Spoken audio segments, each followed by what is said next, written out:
And immediately after that, we'll stay standing for the pledge. If you all rise, please.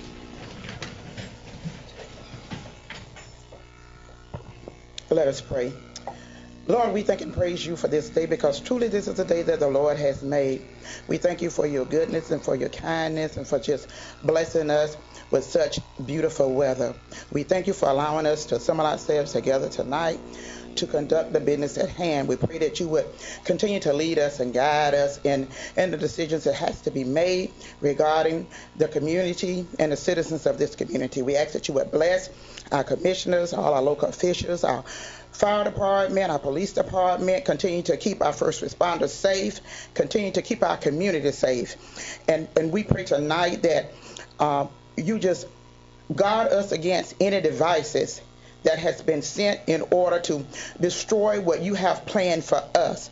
Anything that's going to work against us that's not good for us, God. We ask that you would just guard us and protect us from that. Let there be peace and let there be unity amongst the people in this community. In Christ's name we pray. Amen. Amen. I pledge allegiance to the flag of the United States of America and to the republic for which it stands, one nation, under God, indivisible, with liberty and justice for all.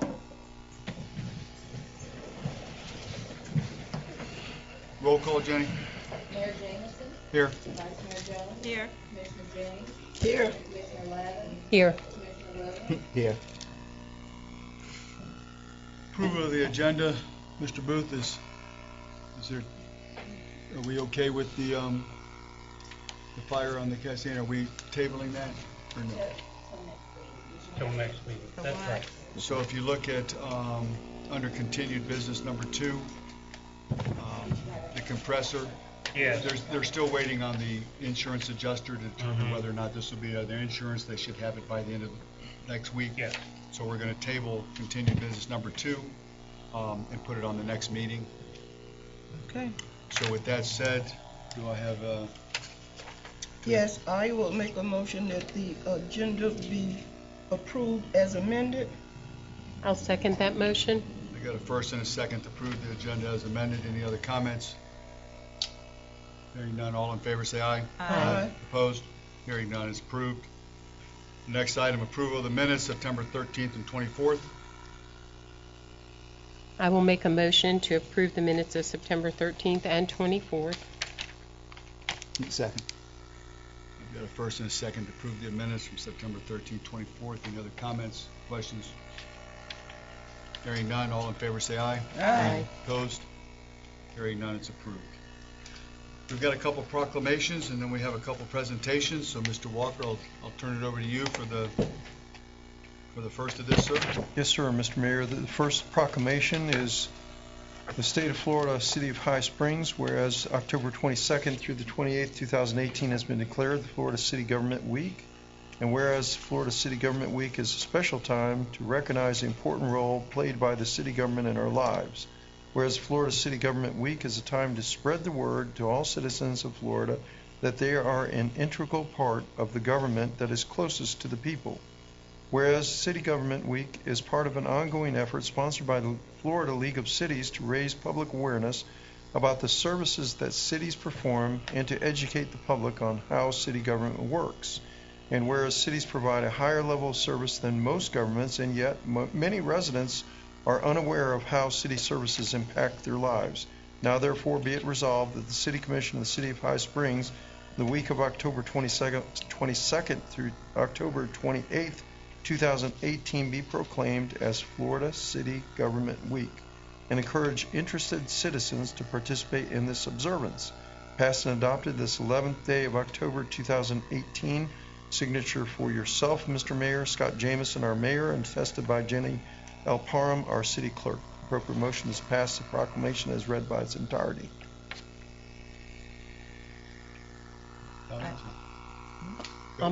I'll make a motion to pass the proclamation. Second. Motion first and second to pass. Any other comments? Hearing none, and all in favor? Aye. Opposed? Hearing none, is passed. Rock and roll, Mr. Walker, number 2. Yes, sir. Number 2 is a proclamation of the City of High Springs, whereas communities across America have been plagued by the numerous problems associated with illicit drug use and those that traffic in them.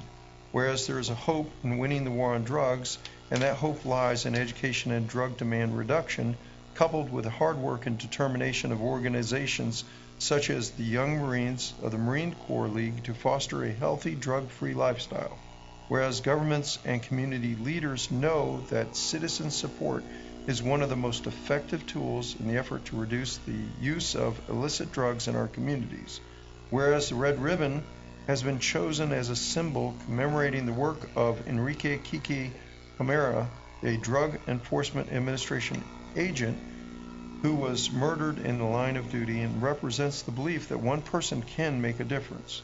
Whereas the Red Ribbon Campaign was established by Congress in 1988 to encourage a drug-free lifestyle and involvement in drug prevention and reduction efforts.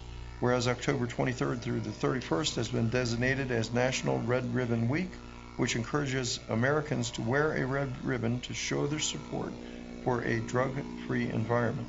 Now, therefore, our mayor, Scott Jamieson, on this 11th day of October hereby proclaims October 23rd through the 31st, 2018 as Red Ribbon Week in the city of High Springs, and urges all citizens to join our mayor in this special observance.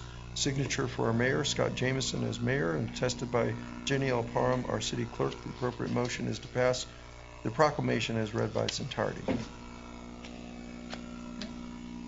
I move that we approve the proclamation declaring October 23rd through 31 as Red Ribbon Week. Second motion.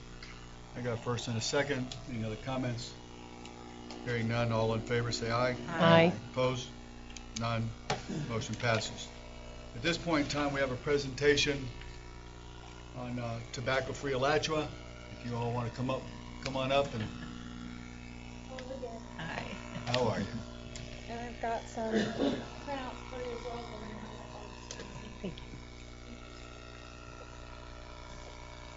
Hi, my name is Victoria Gibney. Thank you for having us again to share a little bit more about the local tobacco retail license that's being considered at the county. And hopefully we can share a little bit more detail with a little bit more time and answer any questions, of course. So I'm the current chair of the Tobacco-Free Alachua Partnership, and as I mentioned before, we represent a group of citizens who are just concerned about keeping our neighbors, especially our young children, safe from lifetime addiction related to nicotine and all the chronic health effects that we know that go along with it, unfortunately. Oh, a clicker, excellent. I'm like, there we go. Tobacco retail license. So it does have three components.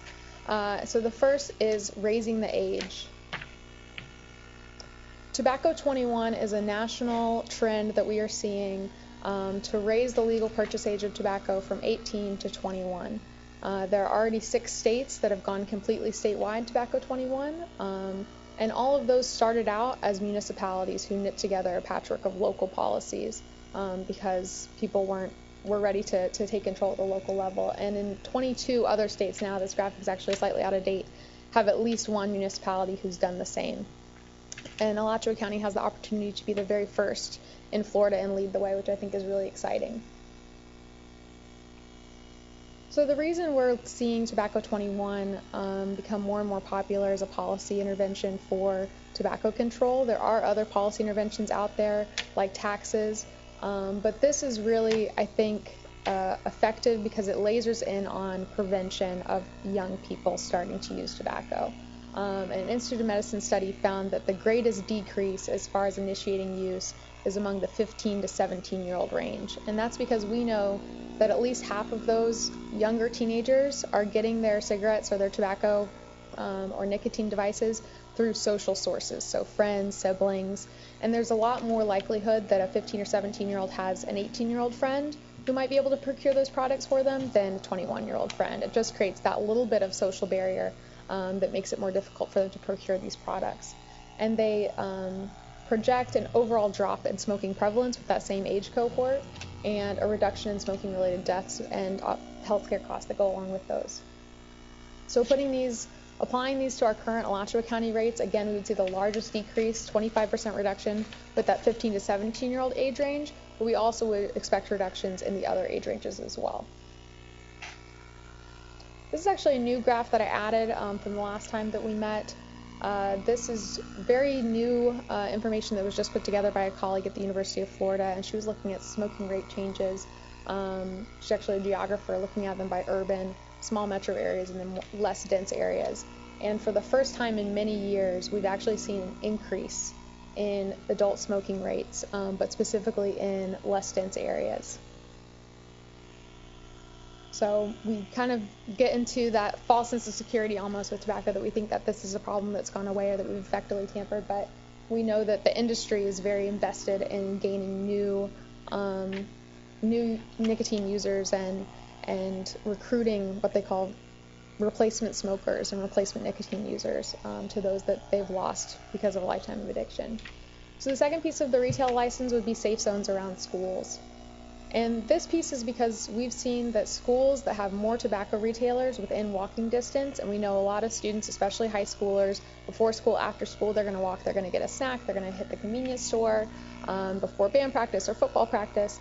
And so they're not only potentially having access to purchase these products, but also seeing all of the tobacco advertising and messaging that we know is intended to influence buyers.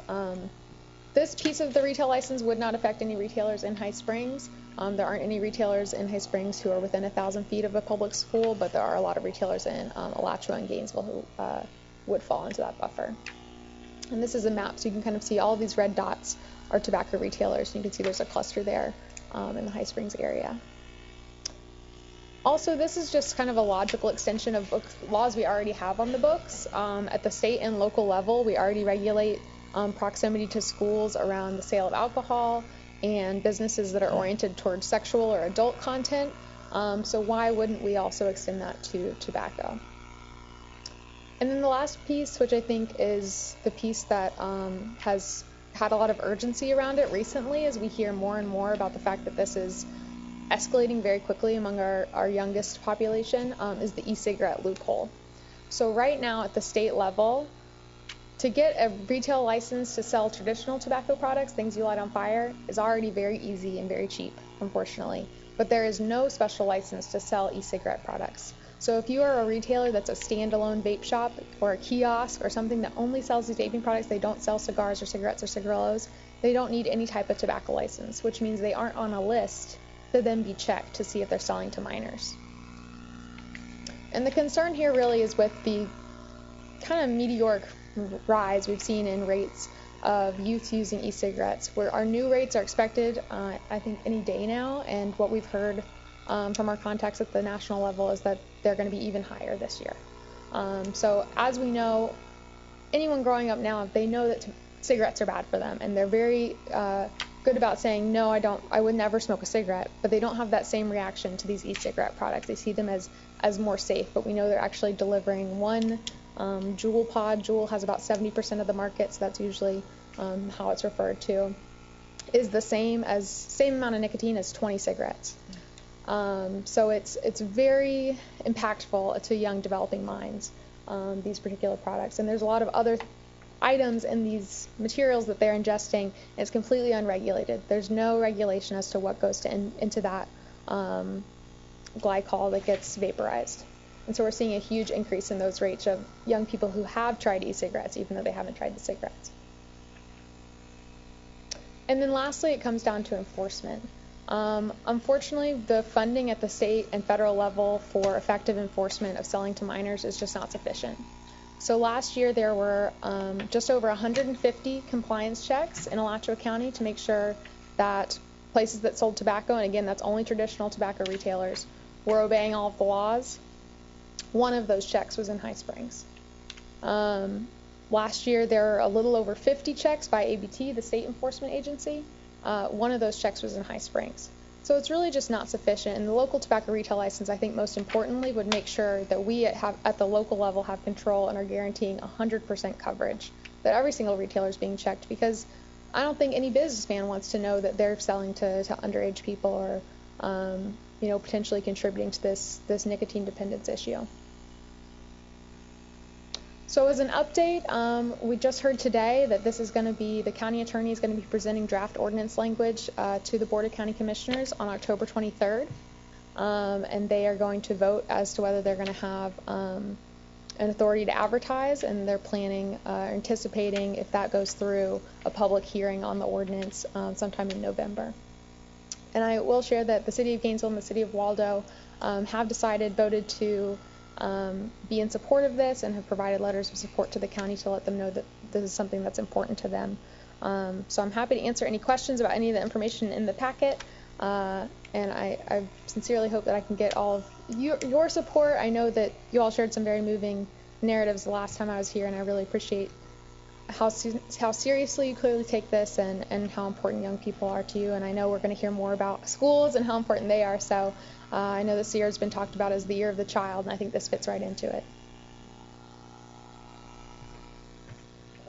The draft that's being presented October 23rd is that a proposed ordinance or the beginning of a proposed ordinance to regulate e-cigarettes as well as increasing age to age 21. Yes, ma'am. That can be enforced within Alachua County. So it would be all three of those components. It would be raising the age to include e-cigarettes, and it would be making sure that we're maintaining a list of e-cigarette standalone retailers, since the state is not doing that right now, so that at least at the local level we can make sure that they're getting included and they're getting those same checks. And does it provide for enforcement?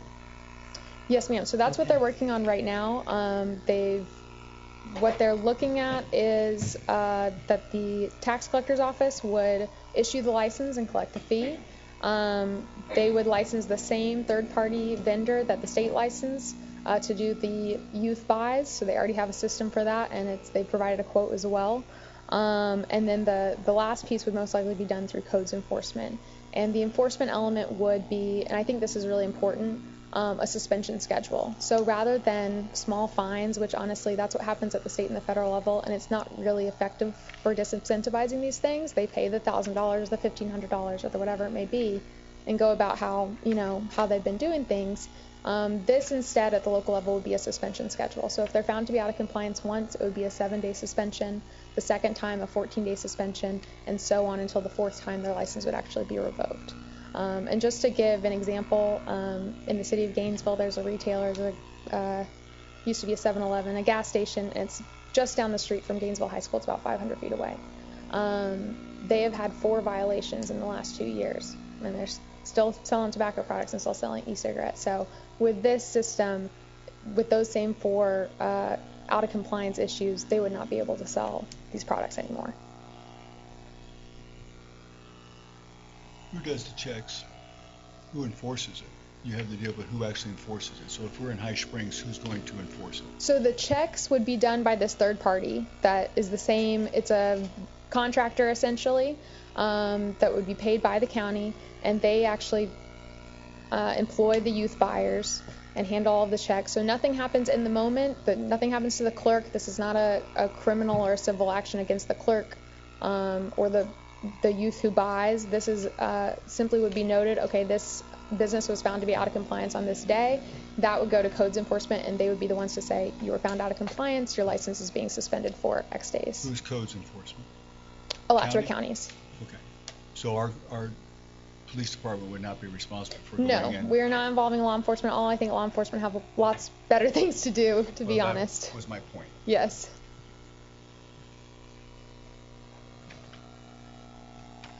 Anything else? I'm very much in favor. Thank you. Should we make a motion to write a You wanna letter of make a support? motion? Do you have a letter, I'm assuming? There's a Yes, sir. I believe the clerk of Your court city has a clerk copy. has got one ready to rock and roll. Just Johnny on the spot.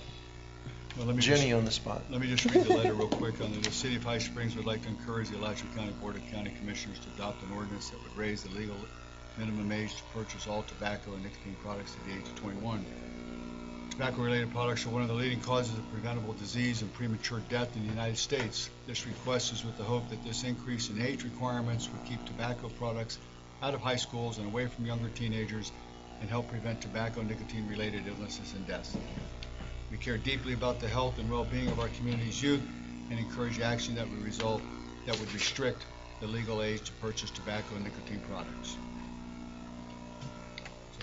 If people like the letter, I mean, we can basically make a motion to approve the letter. I'll make a motion to approve the letter.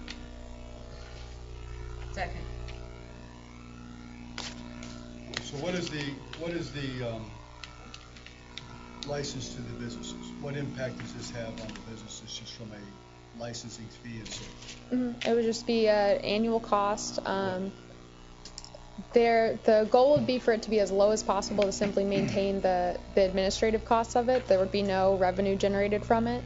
And what we've estimated from the estimate that we've been given from the third party and from the tax collector would be probably around $150 a year, possibly less. $150 a year. You can still sell the tobacco and everything, but it's going to go to 21. Correct. You're periodically going to plant people to go in there and see if you sell to them. If you sell to them, then they're going to cite you. Suspend your license. Right, suspend for 7 days, 14 days. And the e-cigarettes would be the same. Exactly. They would be treated exactly the same as Same. traditional tobacco products. And from what we're seeing, it's much more common for a youth to be seeking out one of these products. So most of the youth buys would probably be to purchase one of those e-cigarette products because that's a lot more common. They think it's healthier. Or they think it's less risky, or I couldn't tell you.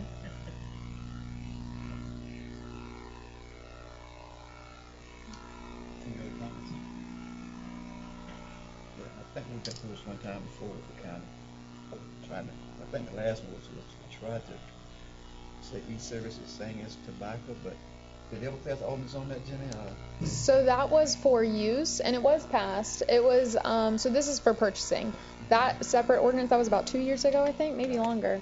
That was about use as far as where you could use them. So a couple of years ago, you had folks using e-cigarettes indoors, in class, and, adults, but in places that you wouldn't expect a big old cloud of smoke because we don't smoke indoors anymore. So that ordinance was related to where you can use them. So in that way, it was defined the same way so that people could expect that if they're going to be in a restaurant or at their workplace, that there wouldn't be vaping in addition to no smoking. So they're basically trying to just get the age limit up to 21, and then somehow license or something. Wait till Because the age raise alone wouldn't do anything, right, if we have no way of enforcing it. So those two pieces really have to go together to work. And personally, I am impatient to wait on the state to have an answer to this problem, and I think it's going to continue to escalate if we don't step up. the big argument at the age of 18. If I can serve this country at the age of 18, why should I be able to smoke a cigarette at the age of 18? Yes, sir, and I'm the daughter of an Air Force captain and a military family all my life, grew up around other military families, and for me, our veterans and how we protect them is so important. I think it speaks a lot to the fact that one of the only ways that a veteran cannot claim disability from combat is for chronic diseases related to smoking. The VA will not give them full disability benefits for that. So why would we then contribute to the possibility of them becoming addicted to these products if they're not going to get the help they need to deal with the after effects? And all that to say, we know that vaping is one thing and the other products are something else, but we're seeing that young people who vape are more likely to then turn to these other products later on. So to me, it's really about protecting our veterans, protecting our men and women who serve, making sure that they're combat ready, rather than having all these,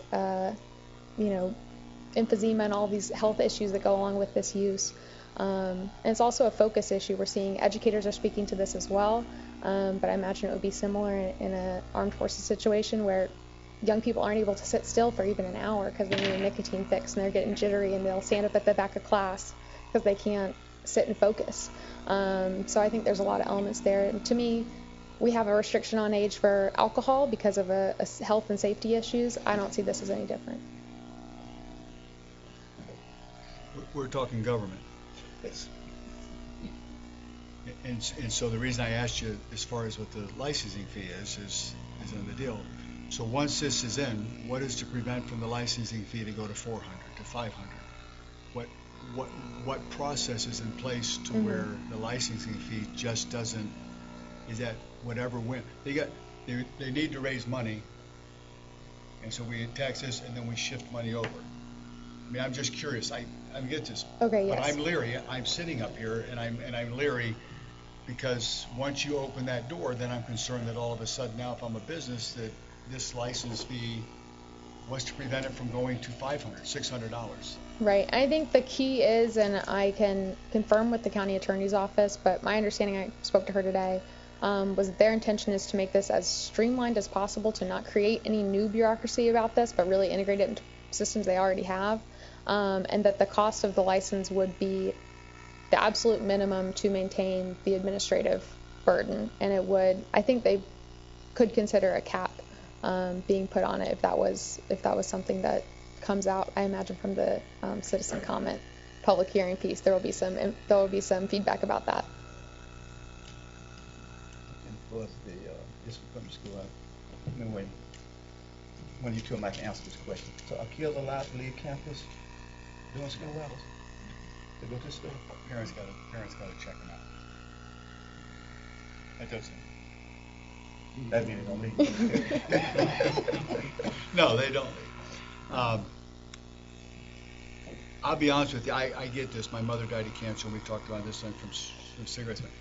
I would like to make sure there was some type of language in there that there was a cap, because I mean, I'm just concerned that once you allow a tax, once you do this, all of a sudden now, if there's no restraint on it, we're going to add more people, we're going to do this, we're going to pull other people, and all of a sudden this money is being geared towards whatever.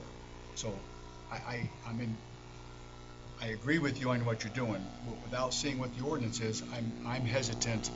I'm hesitant simply because I don't want to see a good idea go off. And if there's no written type of restrictions or so forth in there, I'm just concerned that if I'm a business guy, that all of a sudden I'm hamstrung. So how do we go about doing that? I think that'll be up to the county attorney's office. Their thing that it's not my role, but certainly something that I think is, from all my conversations I've had with the county, are very much a priority for them. I certainly understand your hesitancy without the ordinance language being made public yet. That will be on the 23rd that they'll present it to the commission, that model language. But I imagine that it would be restricted so that these funds could not be then directed to fund another project. It would be specifically to administer this license, the administration, the compliance checks, and I know you think I'm naive about the No, I don't. reaches of government. No, I don't. I just government. And I mean, if there's no check and balance on this, then my concern is this thing could go, and all of a sudden now, what it was, depending on what the language is. If you have language, for example, not to whatever, you got your marijuana, legalized marijuana. Right. What they put in there for medicinal marijuana is they put in there, or at the discretion of the doctor. Now, glaucoma and so forth, and this is on the deal, that's fine. But when you put in that bill at the discretion of the doctor, what did you just do? You opened up Pandora's box for the guy to write a prescription because I have a headache. They didn't envision that. Colorado told us, don't do that. Make sure you don't have that clause in the bill, because it opens the door for doctors to now write prescriptions. My concern is what the language is going to say and how it restricts it, or what does it open it up to do other things. And not knowing what the language is, I'm hesitant in that regard. Not for what you're saying, I just am hesitant without knowing. But if this is a deal to do it, I mean, I don't mind, because the concept is good. I got grandkids now, and I don't I may be the only person here who never smoked this, ever. Never touched my lips, ever. But I learned from my mother, who died. But from a city, I'm assuming that the majority of the people, and I'm not here, this is not a personal vote, this is a vote that is for the city. I'm going to assume most people, and from a school standpoint, you don't want it. So, anybody have any comments? I got a question. So basically, the ordinance you're looking at is the ordinance to raise the age to 21. This is not about the fees. The ordinance for the county going to adopt. So that's true. This letter is really more about the support for raising the age. Okay. It does not specifically endorse how the fee would be collected or the administration. That's true. Okay. Mr. Custer, can a county regulate fees for tobacco, or if that's on the state level, or that's? Mr. Mayor, I think, and I have to look at the county's regulation on this. County has certain charter authority over the Letcher County. In other words, in their charter, they are allowed to regulate environmental matters. That's why the county can do hazmat protection throughout the city. But we have home rule powers in the city, I think, for regulations such as this, and I'm not aware that they would have countywide authority. So at a subsequent date, we would need to agree that they would have countywide authority over us. So that would be we would have to do some separate acknowledgement, probably through an ordinance that acknowledges the county would have administrative authority over this subject matter in the city of High Springs, and allow code enforcement to process these complaints. The other thing that I'm not aware of, and I don't want to rain on anybody's parade, and the county attorney's office may be way ahead of me on this one, but my understanding is to invoke rules of suspension or injunctive relief, you have to go to court on that. I'm not aware that the county codes enforcement office would have any authority over that kind of suspension process. They have the ability, just like our code enforcement does, to administer fines, up to so many dollars per day for violation, that sort of thing. And I get the argument that the presentation's making is that the fines, are not it doesn't deter perhaps its cost of doing business, but in order to invoke the relief that is being suggested here, I'm not aware that the code enforcement boards have that authority. And again, the county attorney's office may have researched this, and they have that authority. So I just don't. I'm not up to speed on that, but I need to see it. Like I said, basically that was dealing with the age. That's what we're trying to. That'd be a separate issue. Yeah. This Yes, is sir. This is on an Yes, issue. sir. How they go back, that would be another hurdle to have to jump over. That's right. So the deal is to limit the nicotine to 21. So I have a first and I have a second. Any other comments? Any other comments? Not for me. You did very well. Thank you. Very passionate. All in favor, say aye. Aye. Opposed? Hearing none, it passes. We'll sign this baby and it'll go out. Thank you very much to all of You're you. welcome. So we're going to take, about a 20-minute break before this next presentation? Is she gonna do that long?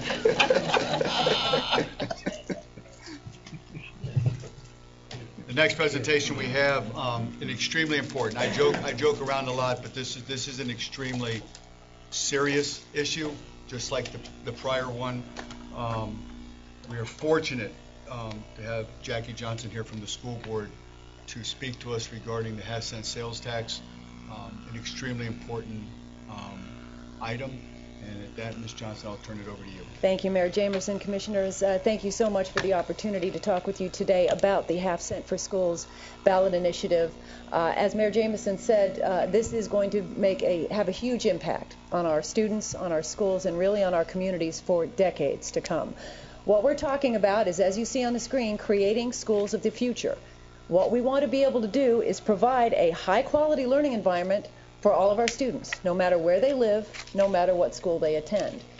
And we have a number of district-wide issues, things that we need to be able to accomplish in this district that we haven't been able to do for quite some time. We want to be able to modernize our schools, that is, replace, renovate, or remodel our old or outdated facilities. Our average school building, if you weight it by square footage, is 41 years old. And what I mean by that is you may have a school that was built 40 or 50 years ago. You may have some new buildings, some new pieces, and new for us tends to mean, 8 to 10 years old. But the vast majority of that school is still 40 or 50 years old, and they are in sad need of work. Maintenance, roofing, air conditioners, flooring, paint, windows, doors, etc.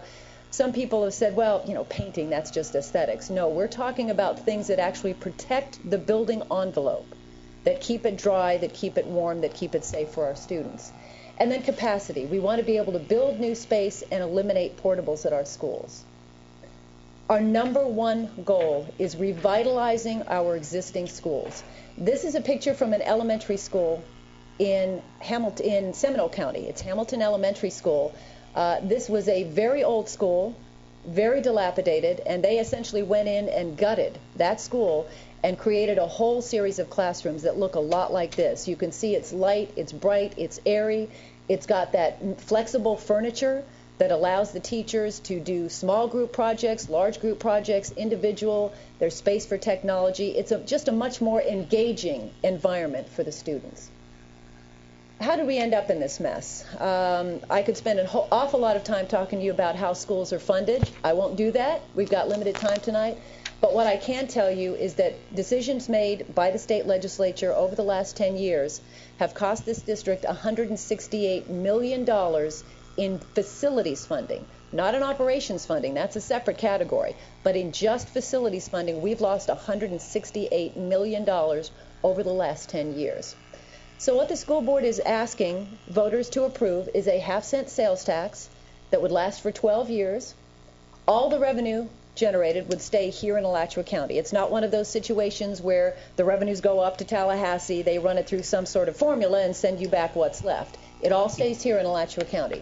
It would generate approximately $22 million a year, and one of the benefits of this is that about a third of it would be paid for by people who are visiting Alachua County. People coming for Gator games, people coming for Gator Nationals, people visiting the Oaks Mall from out of county, people going to visit their kids at the University of Florida. So that's certainly an added benefit. Another added benefit is this is going to create an awful lot of local jobs, because we're going to need an awful lot of roofers and electricians and HVAC techs and carpenters and all of those people who will actually be doing the work at our schools. Transparency is very key to this program. We have a project list that has been based on community input that has been gathered over the last year and a half with our partners from the Alachua County Council of PTAs. We visited every single school, including High Springs and Santa Fe, talked with the faculty, talked with parents, talked with community members, and asked them, what do you want to see happen at your particular school? We know, based on our facilities people spending a lot of time in these schools, what they see needs to be done. But what do people at that school feel needs to happen in their schools? And of course, we've had experts, roofing experts, HVAC tech experts, school facilities experts who have visited every single one of our 400 buildings in this district to determine what needs to be done at all of those buildings. And so we have come up with a comprehensive list that is available on our district's website. There is a document you have in front of you that has some more information, but you can click on any single school on our website and see what is planned for that particular school. We will have an oversight committee that will review all of the expenditures, as we do for the One Mill for Schools that is currently in place to fund art and music teachers, career tech programs, things like that. And of course, we are subject, as I'm sure you are as well, to many state and local audits. Typically, at any given time, we have somebody looking at our books in Alachua County Public Schools. Jackie, who makes up the oversight? That is still to be determined. Most likely, it will include representatives who are chosen by each of the school board members, but we are also, our staff attorney is right now drafting the language, and we are also looking at bringing in some community folks who have expertise in construction, for example, have expertise in finance as well. The cost of the half-cent sales tax for the average Alachua County household, not individual person, but household, would be about $5 a month. So you're talking about a fairly small investment for something that is going to have a huge, huge impact for years to come. And I stress that this is not just something that's going to affect our students and teachers, because I think you probably recognize, as most of us do, that you can't have a strong community unless you have high-quality schools. They bring in jobs, they bring in businesses, they raise property values, and ultimately they are educating the kids that we hope will be taking care of us at some point.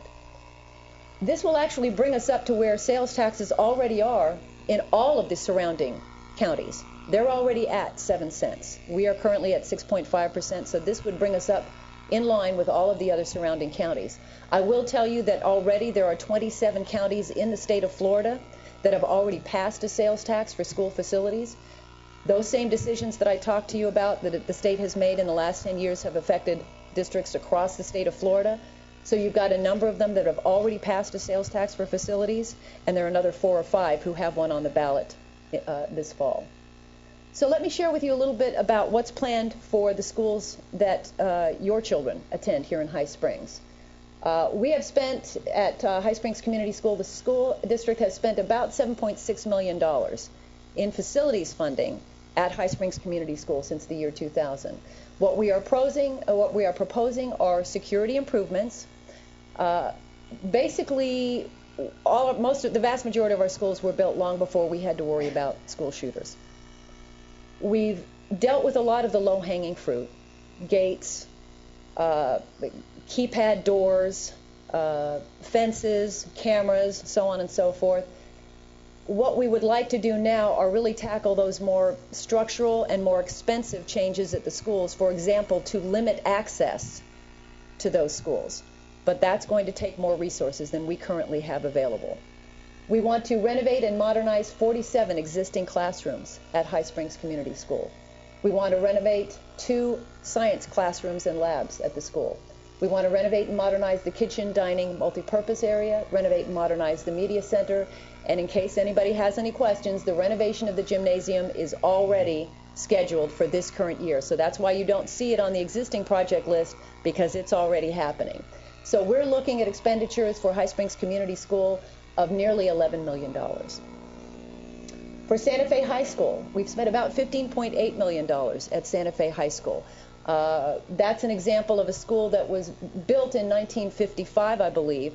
They have the new science wing, and that is quite frankly the envy of science teachers across the state or across the county, because the vast majority of our middle and high school science labs are in terrible, terrible shape.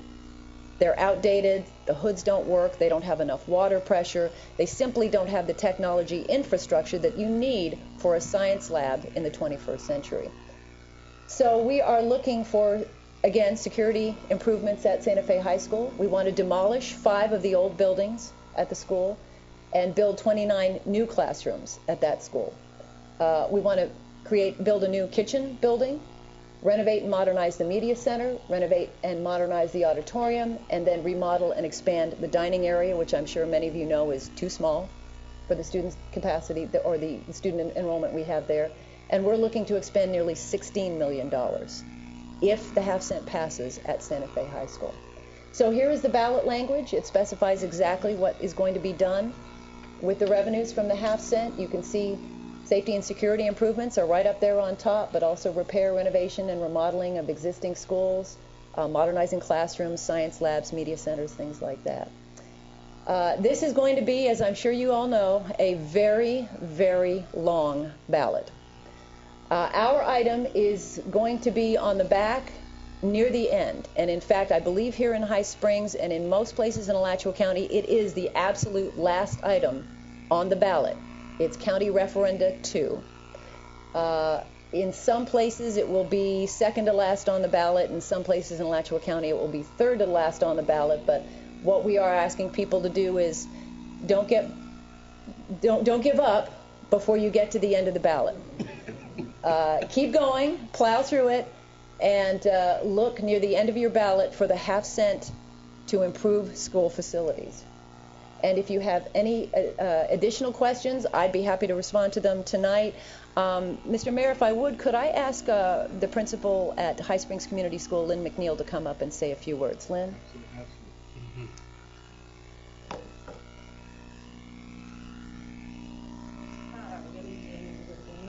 Commissioners, thank you for having us here tonight. I think all of you have been in and out of our school and our faces that we see regularly, and you see what the current condition of the school is like.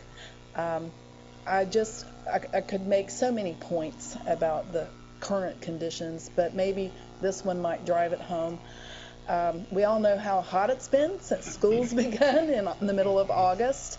There has not been a single day since school has begun where every classroom has had working air conditioning. Not one.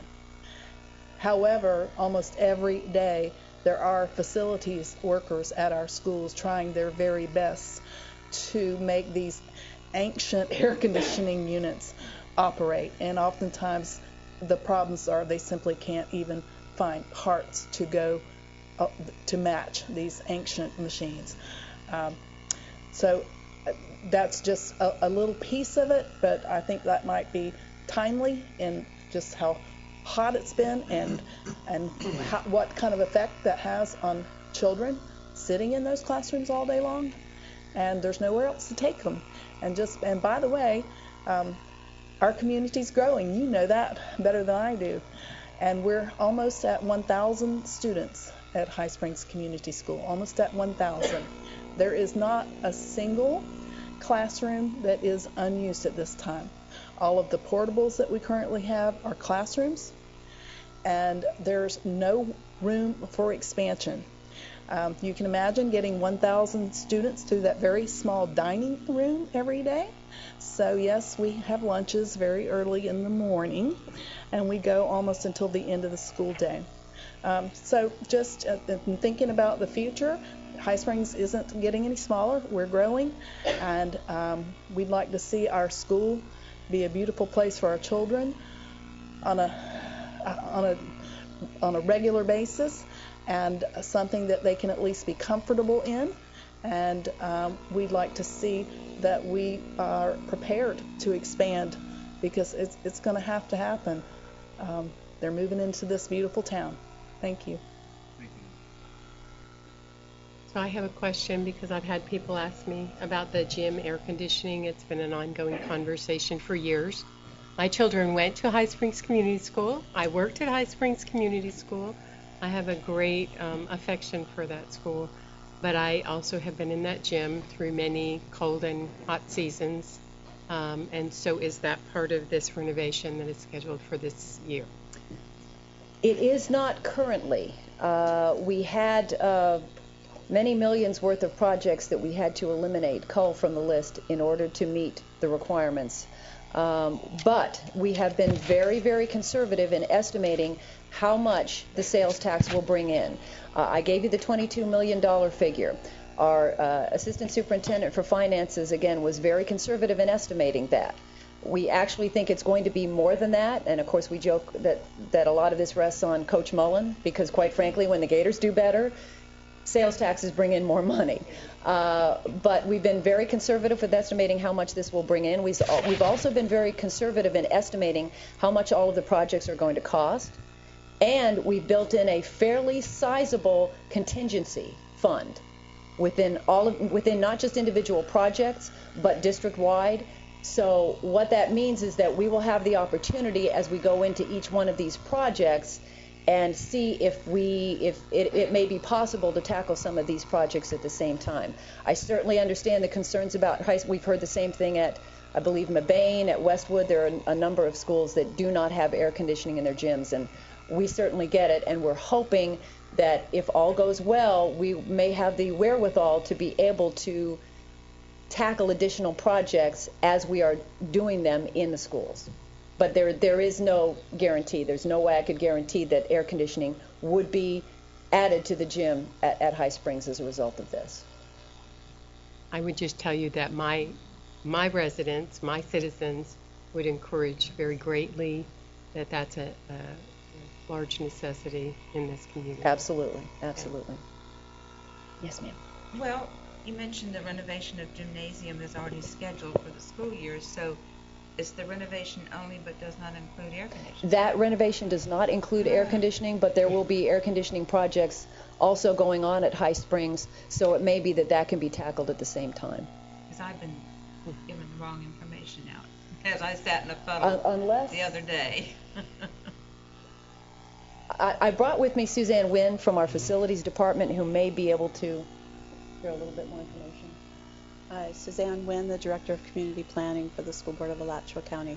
The project that currently is beginning in the planning stages for the gym includes painting, lighting, and a new gym floor, because the gym floor has become dangerous in terms of slip and fall. So that's basically what our renovations are at this time.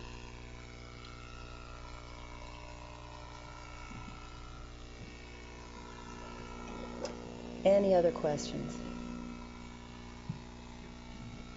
Like I say, thank you for bringing this plan. It's Yes. long overdue. Long overdue, especially at High Spring. Yes, High sir. Spring Yes, Community sir. School. Yes, sir. I was one of the first students out there when they called it Spring Hill. I was one of the Spring Hill, I first. remember Spring Hill. Yeah, so when I walk in that building sometime to bring back memories. Yes. It's a very old building. I will tell you, we hear that everywhere we go in Alachua County. We have an awful lot of folks who are older than yourself telling us that when they wander through their alma mater, it looks just the same as it did when they were there. They are desperately in need of work. Thank you all very much. I appreciate your time. Thank you, Jackie. Thank Appreciate you. you showing up. Worthwhile endeavor. If you simply look at the schools and look at the main buildings and then look at how they've expanded out, they still have the original AC units to cool a certain area, but yet they've enlarged the schools. And that's one of the problems they have, is as the school has gone out, they've maintained the same square footage. I don't know anything about it, except they're antiquated and they have to get up to date. And so the only thing about this one here is, the money that's going to go is specific towards a project, and you're not giving government money just to arbitrarily do what they want. And so this is well worth it, and thank you again for being here. At this point in time, we'll move on to continued business. Number one, review and consider the amended one-year employment agreement with the city manager, Mr. Booth. I believe everyone knows what the amendments are, what the changes are, but if you don't, you can ask. But besides that, any comments or go for it.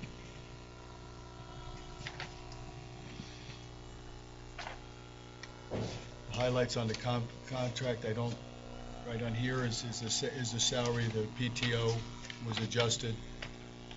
The car rate stayed the same, $3,000. It's for 1 year. I would like to say some things. As you know, at the last meeting, I voiced my non-agreement with this. And again, I hate doing this in a public forum, but I have no choice but to do it because of Sunshine Law. As a business person, I just like the whole process of contract, that a manager of a corporation brings a contract to us versus us giving a contract to him makes no sense to me. That's just my personal opinion.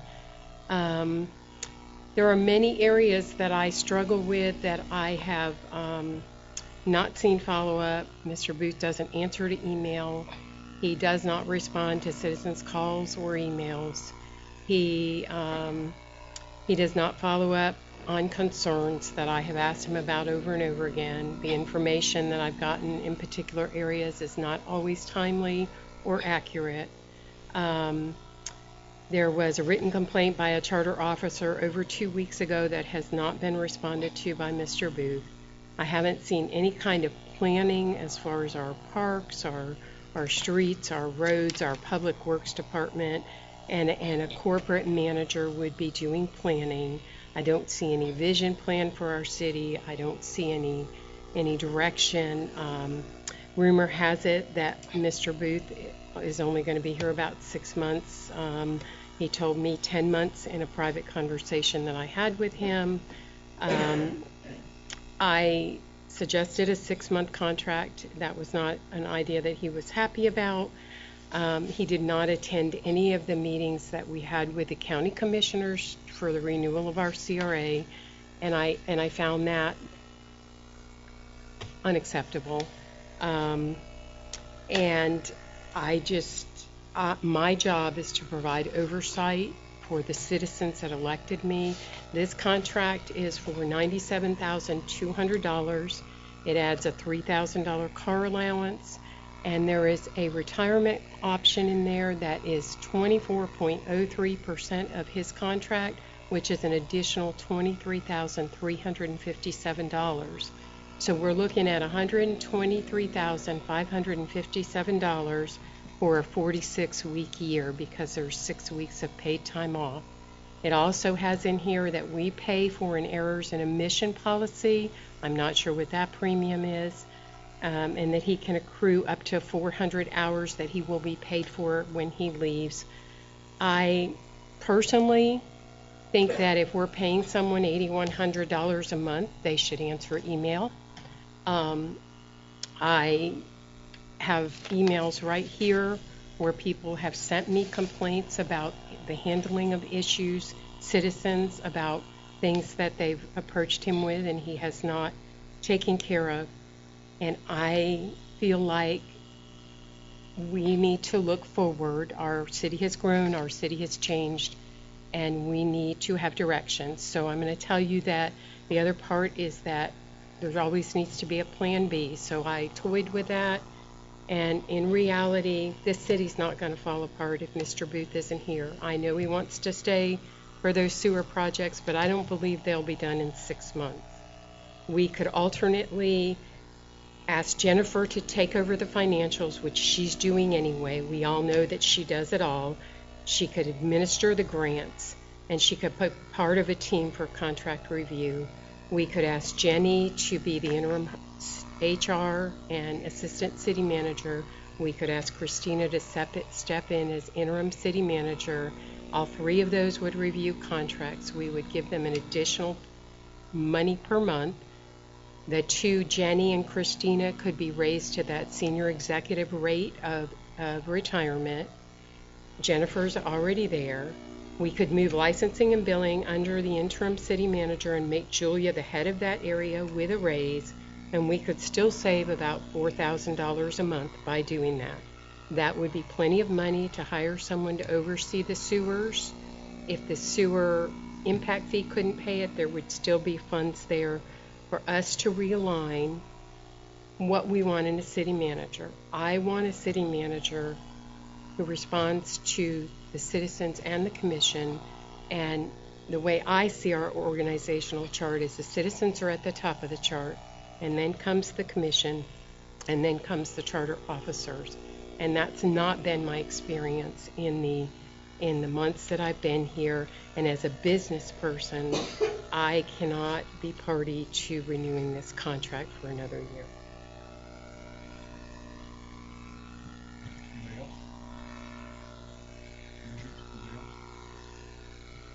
I've not experienced Commissioner Laban's problems, and I've not received until this month any emails from anyone complaining, and they didn't complain about the city manager. There were other issues that I've received 3 other emails. So I don't know where that's coming from.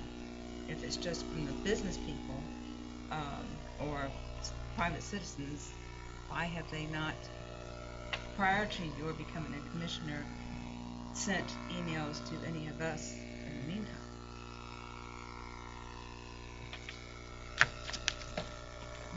And my thoughts are somewhat similar to yours. We've been sitting here at this diocese doing this for quite a while, but we haven't heard of any of these complaints. All of a sudden now we got a whole bunch of them that hasn't been responded to.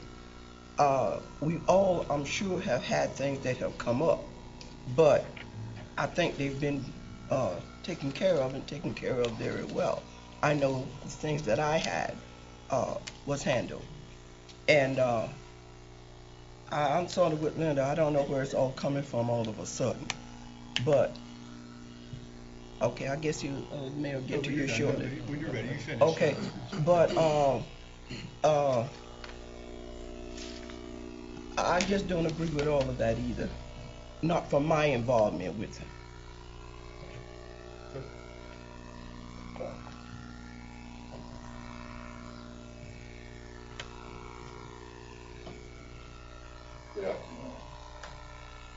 Good afternoon.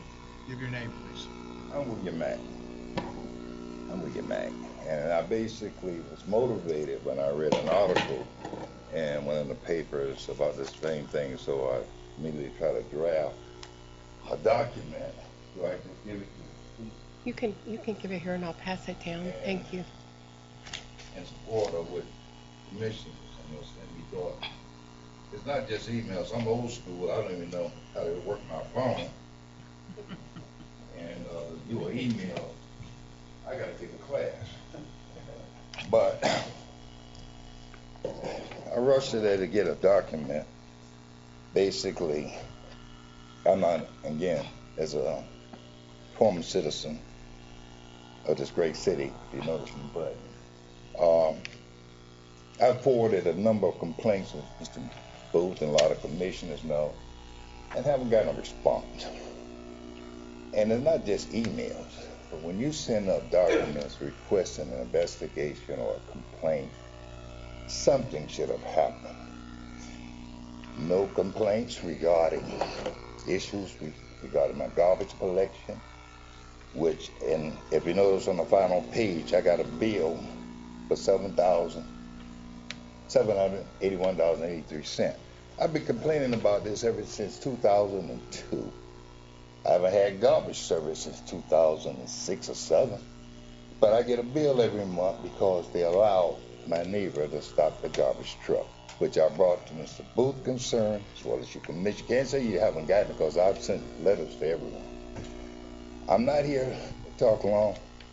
I would just appreciate you allowing me a few minutes to submit this document to you and hopefully get a response. But again, I don't know what all Mr. Booth is doing, but whenever we leave one person behind, one person, especially when he's not treated fairly and equitably, and then there's a flagrant disregard for the equal process and distribution and accountability of our city policies and ordinances. If we can't have somebody to ensure that that is going on and people are treated, a person is treated differently, you don't need to be here. So in short, I wanted to submit that and I thank the commission. Thank you, sir. Thank you.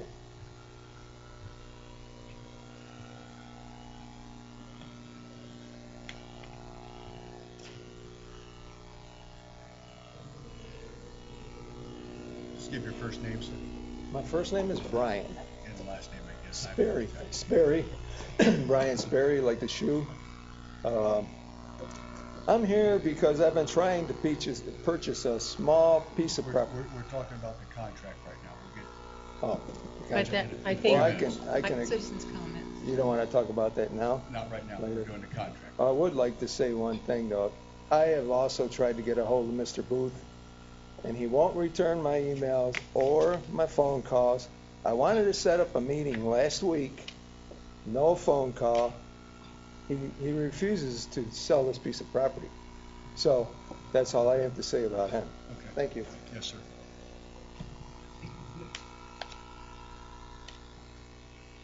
Let me, anybody else? Byron?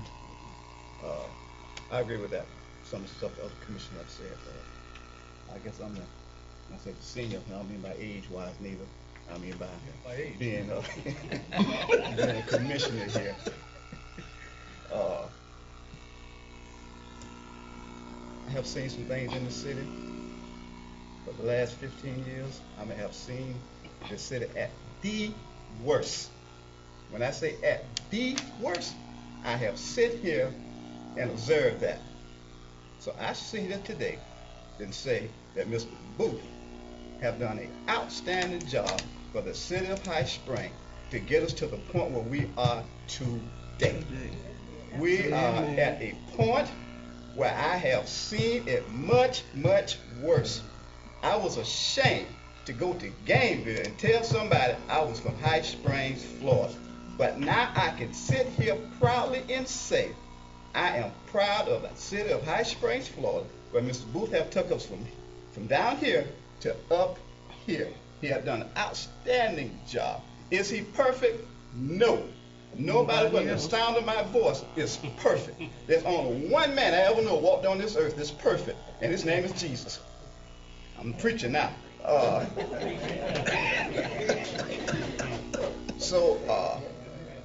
Again, I've seen the worst. Now I have seen the best of High Spring. Can it get better? Yes, I believe so. I think he have built that building block, but whenever the next city manager come in within the next year, he'll be able to take that building block and take this city to another level. So I'm totally in agreement with Mr. Booth's contract at this time. I just don't know. Some of the stuff that I heard tonight saying that some citizens have said, I've been here for a long time. I have maybe got a couple of emails, but nothing did with Mr. Booth. They was talking about when the fire departments are getting ready to do some things. People are complaining about the water, which we addressed that issue. And some of these other stuff, I haven't got no emails. I have not received any of them. I frequently go out to Winn-Dixie. Nobody said to me anything out to Winn-Dixie. That must be the meeting place when I hear complaints. I have not received them. I have not received them. So again, Mr. Booth, I want to say thank you for the job that you have done for the city of High Spring. Again, thank you so much, sir. Amen. Well, I'm sorry, there's a reason for that. But you're going to come up anyways. I'm going to come up Okay. anyway. Put me on time if you want to, Miss Jenny. It'll be fine. But I have been here on different boards and organizations, and the different times that I have been here, I have worked with Mr. Booth for quite a few years.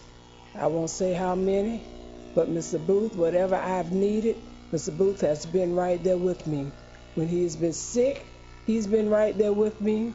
When he wasn't well, whatever I needed, if I didn't know, Mr. Booth was right there with me. And what I would like to say to you, Mr. Booth, thank you, thank you, thank you. And don't leave me alone here, because I don't know what I'd do if you leave me, okay? I don't care what it is, but we've had some really down times here with the other commissioners and stuff, and we're halfway there with some of these commissioners that we got here. So don't leave me, because I don't know what I'd do. So stay here with me, please. I don't know what I'd do if you leave me with this right here. But there right there. Chief. So stay with me so that I can work on, because I just re-signed myself back up for another 3 years, and I don't know if I do what I do if you leave me. And I want to thank you for all that you've done in helping me these years that you've been here. Yes. Thank you. Let me go ahead and wrap this up then, and I'll just make some comments. I handed out, and Jenny, you've got a copy if somebody wants it later. What I asked for was a document which showed the amount of grant money and projects that have been done since Mr. Booth is here and I was here. I respect what Commissioner Leyva says, and I don't doubt what she's saying. The only thing I would say when you start talking about vision, I guess you'd have to define vision. I would say vision is exactly what's been done, but you don't see it because it's all underground. What's on here is the amount of grant money that we've achieved over the last 5 years. This will be police grants, recreation grants, water line CDBG grants, fire equipment grants, the sewer grants. When you add it all up, in 5 years we've gotten $14,500,000 in grants. Of that, 540 was matching. $14,500,000 in grants. When I got in this commission, they didn't know what a grant was. I will acknowledge that there are areas of concern, and I continually discuss, and Mr. Booth and I do it. We're all human. We make mistakes and we do it. But I look where we were, and I will say the same thing Mr. Commissioner Williams said on where we were and where we're at now. We got another water grant that's coming that we should get $700,000 CDBG grant to do the water on this side of town. So I respect everybody's opinion. Nobody's wrong on this one here, but I think from a visionary standpoint, you would have to define it, and I would define it that we've improved our infrastructure and we've improved the things that make the cities run. Where up to that point, they had never been addressed for how many years. So once again, everybody has the right to their opinion. Let me say the other thing on this one here. If you look on this one here, if you actually get it, there are 3 things additional. There was a time when we couldn't get insurance because the decorum was not quite well. We could not get insurance, and what we could get was so sky high that it was out. People actually like to come to High Springs now. The auditing firm would not contract with us because everything was gonzos. So once again, I'll leave it at that. Any other comments? Yes, sir. For division, I think that's our job. For us to have a division meeting, we as the commission need to set the visions, the plans that we have for the city of High Springs. We haven't had a commission as a commission. We have not done that, and I blame us for that. So I think we need to come up with a plan, a vision that we want to see for the city of High Springs, and implement that to the city manager. We take it to the next step. Okay. If I have no other comments, then I would need a motion one way or the other. A motion to approve the agreement or whatever action you all choose to do. I move that we approve the employment agreement with Mr. Booth for the next year. Second. Any other comments? All in favor say aye. Aye. Opposed? No. The vote is 4-1. Thank you. At this point, we'll move on to unfinished business since item number 2 was tabled. Consider approval of cost to the lease the police vehicles. I think, Jennifer, you can, I know this came up and you just want to.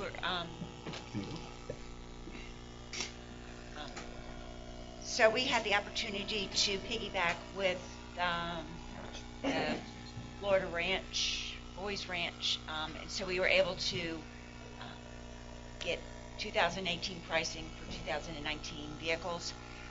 The final amount that includes the laptops is $77,448. Budgeted $77,500. So we are just under. Actually, we have $52 left. So the process has already started, but we did want to give you the final numbers. Okay. And we had discussed this at the last meeting. We were just waiting for the final numbers. Correct. To go. How many vehicles will that give us this year? 8 this year. That's great. Any motion or action on this one, or we would need to approve the lease? Yes, we need to go ahead and approve the final. You approved the actual language last time, the amount, if you would go ahead and approve the amount. I'll make a motion that we approve the total annual lease payments of $77,448 for the police department vehicles. I have a second. Second. I have a first and a second to approve the lease for the police vehicles for the dollar amount stated. Any other comments? All in favor say aye. Aye. Opposed? Hearing none. The item is approved. At this point in time, I will open for citizens' requests and comments. These are for issues not on the agenda. Please state your name and keep your comments to 5 minutes. Mr. Sperry.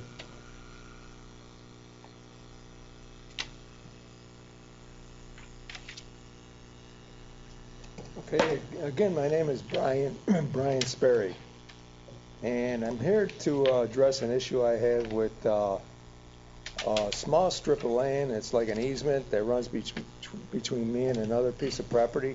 I'd like to pass these out to you. I got just 5 of them. So.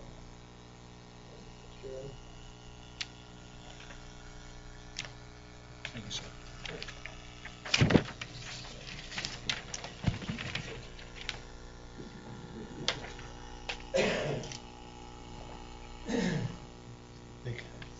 Anyways, I've been trying to get this piece of property for 5 years.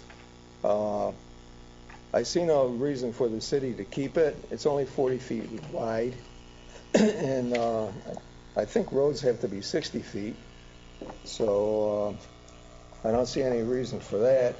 And the guy in back of me is Mr. White, and there's no way he will ever sell that land.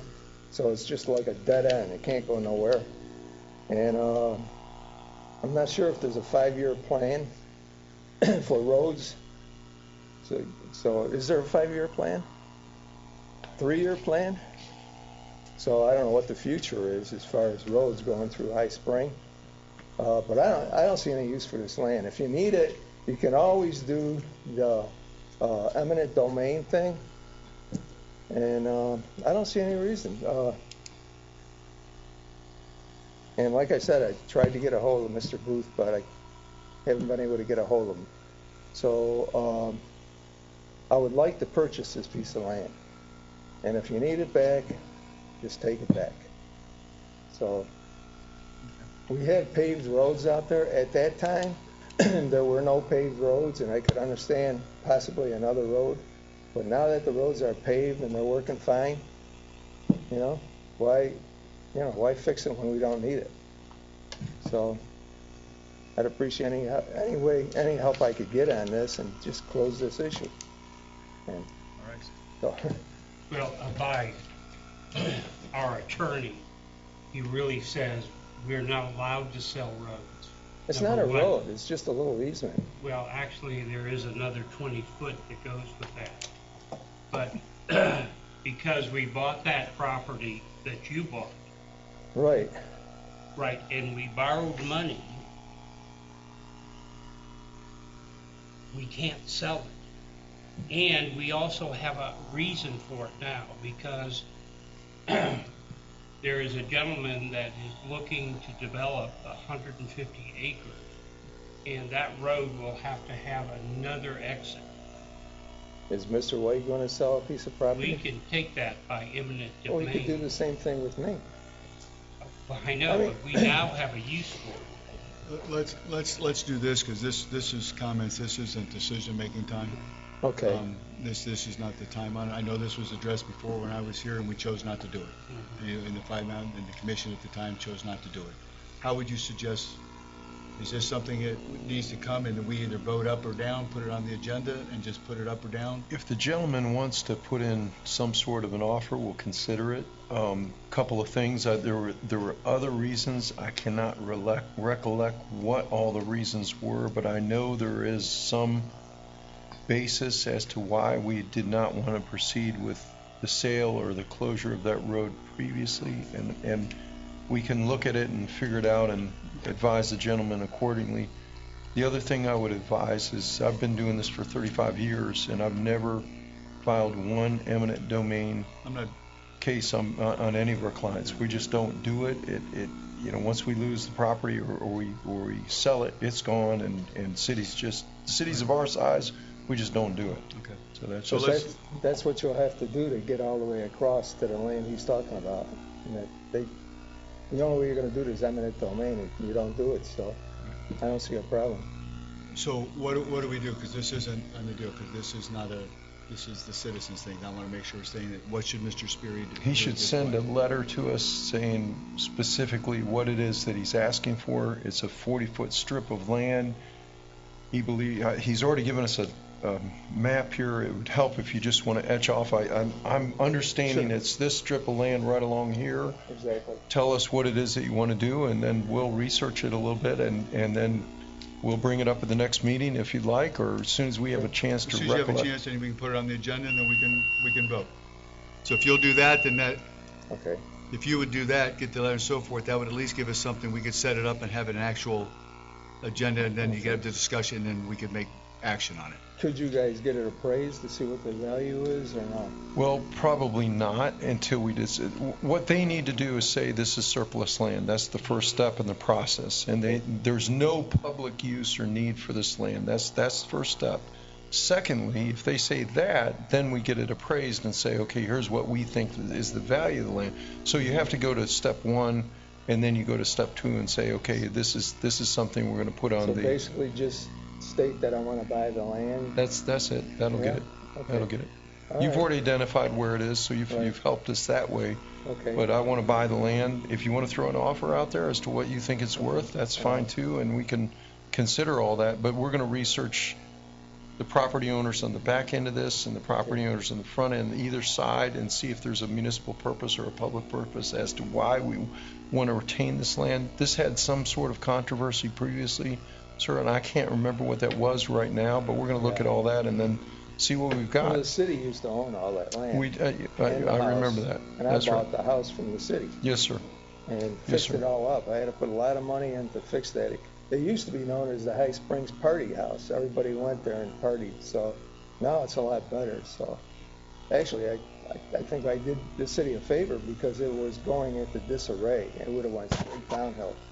So, Well, thank you anyways, for that. I'll write the letter. So if Who you'll do I get that send and it submit to? it, then at least we can get the process moving to get a decision. Who do I send it to? You can send it to the city clerk, Okay. the All Jenny right. Farm. Thank you, sir. Thank you very much for listening. Yes, sir. Anybody else? Seeing none, I'll close the citizens' request and move on to new business. Item number 1, discuss and consider approval of utilizing contractual inspection services with Michael Gallipo.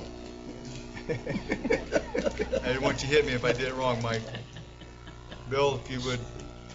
Mr. Mayor, Madam Vice Mayor, Council, I have a tough time pronouncing his name too, and I've known him a long time. Your city is growing. As our city manager, Mr. Booth, and I have been talking about for quite some time, it's growing at a quicker rate than I think we had expected in the last year. Having said that, it's time for us to add staff to the building department so we can keep up with the demands on the building department. This is unfunded at this time, and I realize that. However, the additional revenue that we'll be generating will be more than sufficient to fund this position. Let me give you an example of what we did from August 1st to October 10th from permit fees. The building department revenue was $65,262.69 in that short period of time. Right now we're putting out 14, 18. I did 16 plan reviews in the last 2 weeks. Last week alone I did 7 more. As you all know, D.R. Horton, one of the largest developers in the country, has come to High Springs. They've taken over Bailey Estates, and they're moving now at a pretty rapid pace. Mike comes to us as a contract inspector, which anytime a building official looks at growing staff in a building department is always a risk because construction historically in this state has been up and down, and we don't have a crystal ball. Mike comes to us on a contractual basis on an as-needed basis. So we're not looking at a permanent employee. I can reach out to Mike and have him come in and do 1 inspection if I need it, or 10 if I need it, and that's fine. He's always available.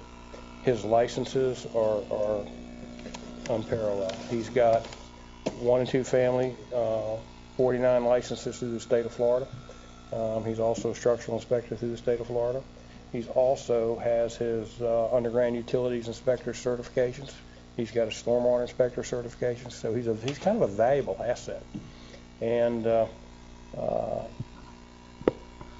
as a building official, when you bring an inspector on board, the inspector works under my pleasure, under my license. So if he makes a mistake, I'm the one that gets to go to court and pay the fines, not you guys, me. So you're always looking for somebody that's well-versed, that has a good attitude, that can get along with a contractor or a homeowner and become more of an educator than a dictator. That's Mike.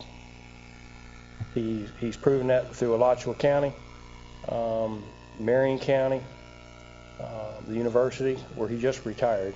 And he retired, and why he wants to do this again, I still had questions about that. But he's a joy to work with, and I would very much like for this commission to approve that contract.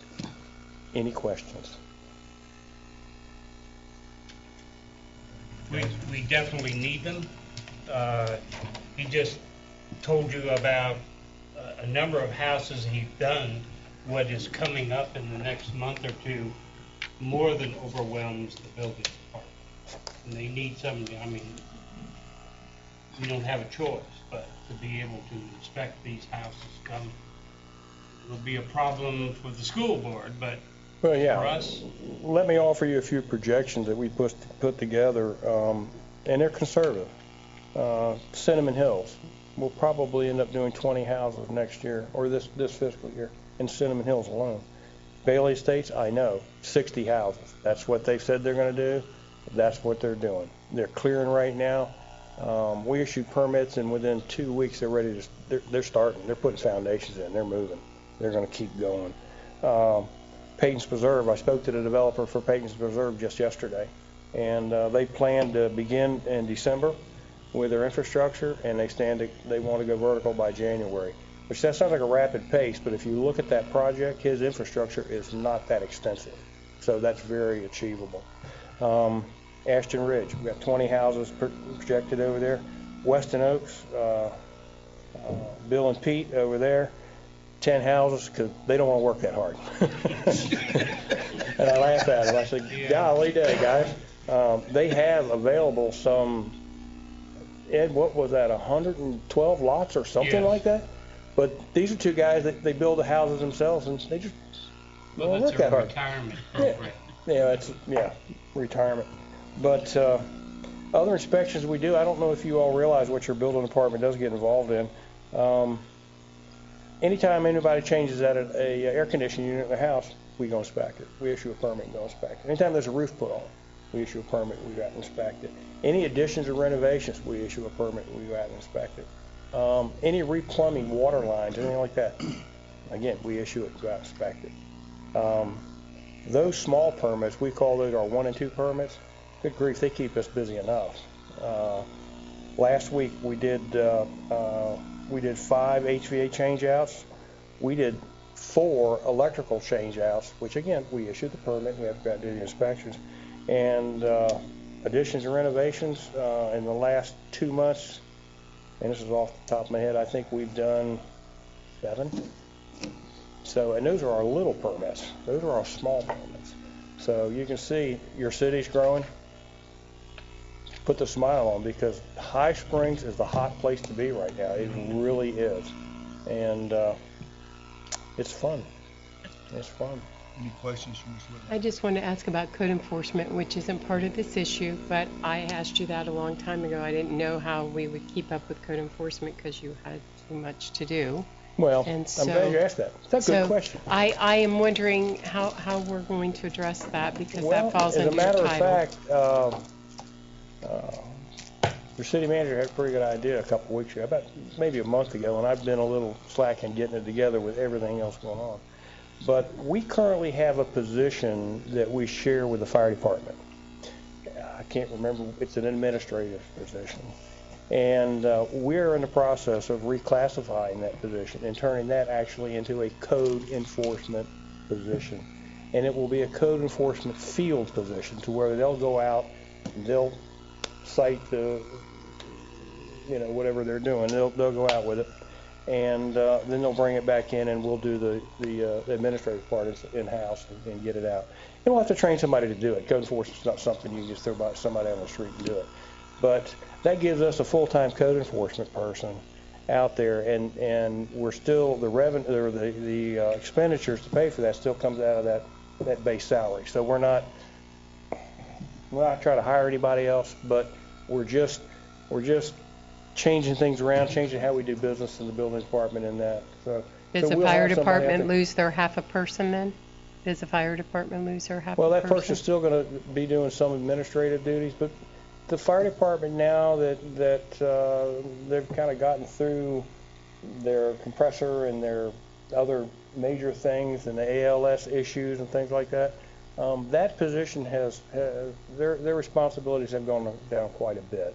So we feel that this is going to work out a whole lot. It gets us somebody on the street to take care of code enforcement. And that's really what we need. We need eyes on the street. I got to admit it, guys, I cannot do it all. I just can't. With everything, I've spent more time in the office in the past. It's a new office too, which is nice. In the past month than I have since I've been here, doing plan review and talking to contractors and things like that. So we're getting busier. We're really getting busier. But yeah, code enforcement, we've addressed that. So yeah. Any other questions? Where is funding going to come from for this? So what Bill is saying is that post-funding will come from the additional that are being sold. So currently, I believe our budget, I believe it's 243. Something, I think. is what? You have 243 for their expenditures for the. No. Look Okay. at the actual revenue. So that, I believe I think our revenue came in at 180, something like that. You can find it quicker than I can.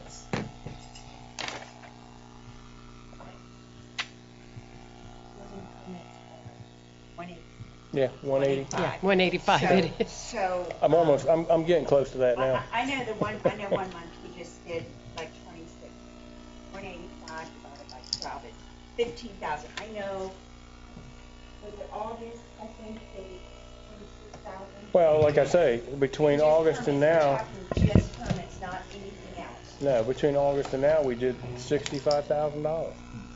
So, And I think the average is, ooh, not now. I mean, kind of work a little bit right now because you've been real busy. No, I'm higher than that. I Not never. that you, I'm saying you do that. Oh, well, you should have said that. I thought you were talking about my permit revenue. I said, no. It was 26,000, like in August. Yeah, and it's gonna vary. I mean, it's gonna vary from month to month. But our contracts are calling for $55 per inspection per trade.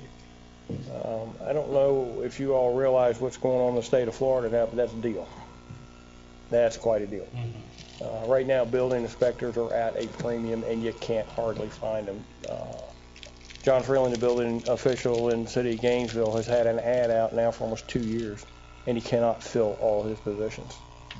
Yeah, the Alachua County is, I don't know how long Greg's had an ad out, probably for that length of time. Can't fill the positions. It's very difficult to get these licenses anymore. So any other questions? So the item in here is, because there is no contract, we have to approve the contract. You have to approve the contract. Right. So all we're doing right now is basically saying, write us up a contract and bring it back to us. In essence, is what we're saying. We're going to approve the concept, but we need to actually approve the contract when it's presented. The contract, I think, is just a basic per. We're going to need to approve a contract. Right, and it's a basic on-call I'm not questioning. inspection contract. I'm not questioning that. I'm just Right. saying the process. Right. Now Did we we're not- saying yeah, yes, I we're in guess- favor of using this person. Now bring us the contract. You have a contract. They have to approve the contract. Yeah, but we gave you a contract, right? Yeah, we'll bring it back. Okay. That's all. I'm just saying in the It didn't process, a get- procedural type of is all I'm saying. But do you need this Yes. before 2 weeks from now? Is it all right? Yeah. Can we do, 'cause Yeah. I know he's swamped. We're swamped. Can we, Do a temporary? Can we do a Temporary temporary approval for can we 2 bring it back as weeks? 23rd? Right, I can do that under 5,000. Okay. Because he needs to have the help. I think he's right. He can contract for services if need be, if it's under 5,000. Right, and by that time, we can. No, the that'll cover contract- for, yeah, that's fine. That's fine. So we'll do that, and then in the next meeting, you'll bring it back, the contract, just so We'll we bring can it back approve on the the contract type of deal. 3rd. 2 weeks. 25th. 25th? We'll have 25th. Just to make it official type of deal. And in the meantime, Ed can do it because it's underneath, it's a 5,000. And then we can actually have the contract. Perfect. All right, you're done. You don't know how done I am sometimes. Thanks, Bill. Thank you very much. Skip, you've been patient, man.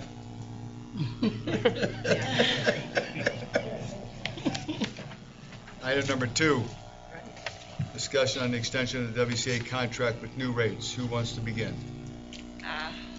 I'll start. So the contract with WCA is up, ending April the 30th. in the contract, it has a 180-day clause that says we can extend it. The 180 days will be by the end of November. We would have to agree to either extend it or go out for an RFP. So currently in your packet, you have the current WCA rates, and you have the rates that would be effective May 1st. These rates that are showing, which would be the new rates, would be set for 2.5 years. No CPI. It would be 2 years, 2.5 years. So it would put it at October of 2021.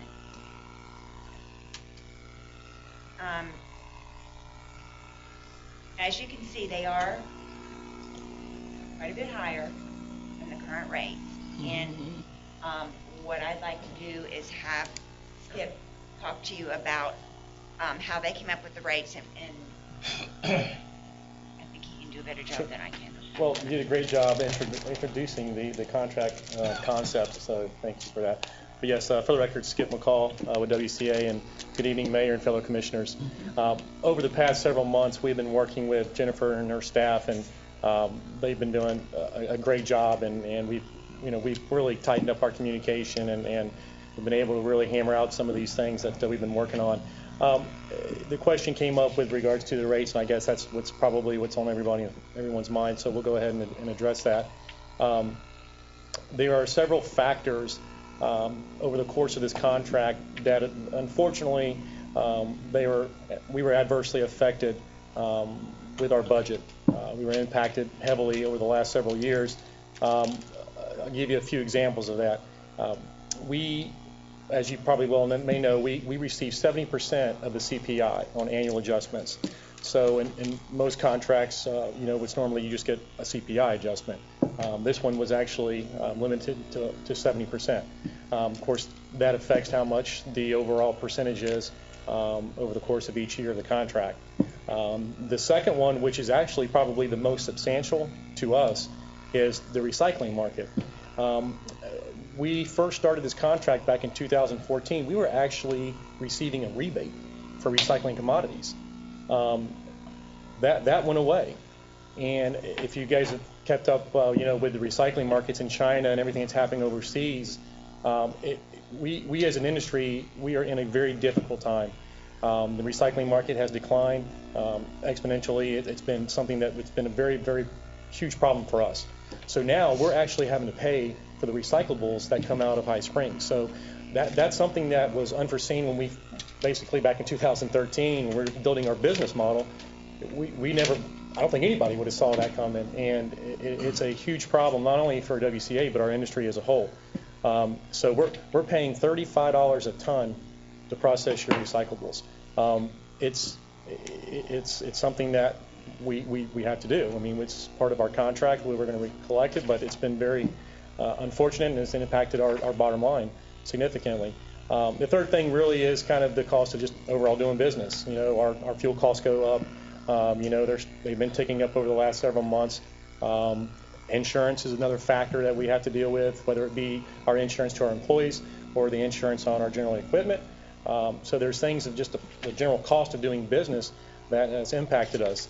And, when working with Jennifer, the rates that we submitted last month are the rates that we were able to say, hey, look, all of these factors that have basically been problematic over the last several years with this contract, here's how we can basically make the contract solvent. So that's where we're kind of at today. We've presented those rates to her as you have before you this evening. And in the contract, it does have our option to renew, as Jennifer has stated, for an additional 5 years. And with that, I mean, I can answer any questions or address any of your possible concerns. Jennifer, what's the current residential rate? You have the new residential rate here. The current rate that we're paying right now is $12.72. Okay, thank you. The one thing that I know, because I personally experienced it, but I know some of the businesses, is in the commercial, I'm not talking about the big containers, but where you put the card out. Sure. Couldn't put out recyclables and or yard trash. So I owned a building on 441. I would clean my yard up and I would have to haul that to my house or up to the dump at 202. Or take my recyclables, and I still do that. Sure. I carry my recyclables. Is there a reason that you don't do that for the commercial businesses? It's not something that we decide, really not to do. Mm-hmm. It's something that, usually the commercial entities just generally have either just a standard 96-gallon cart, or and generally if that's all they have, they're not really generating a whole lot of waste anyways.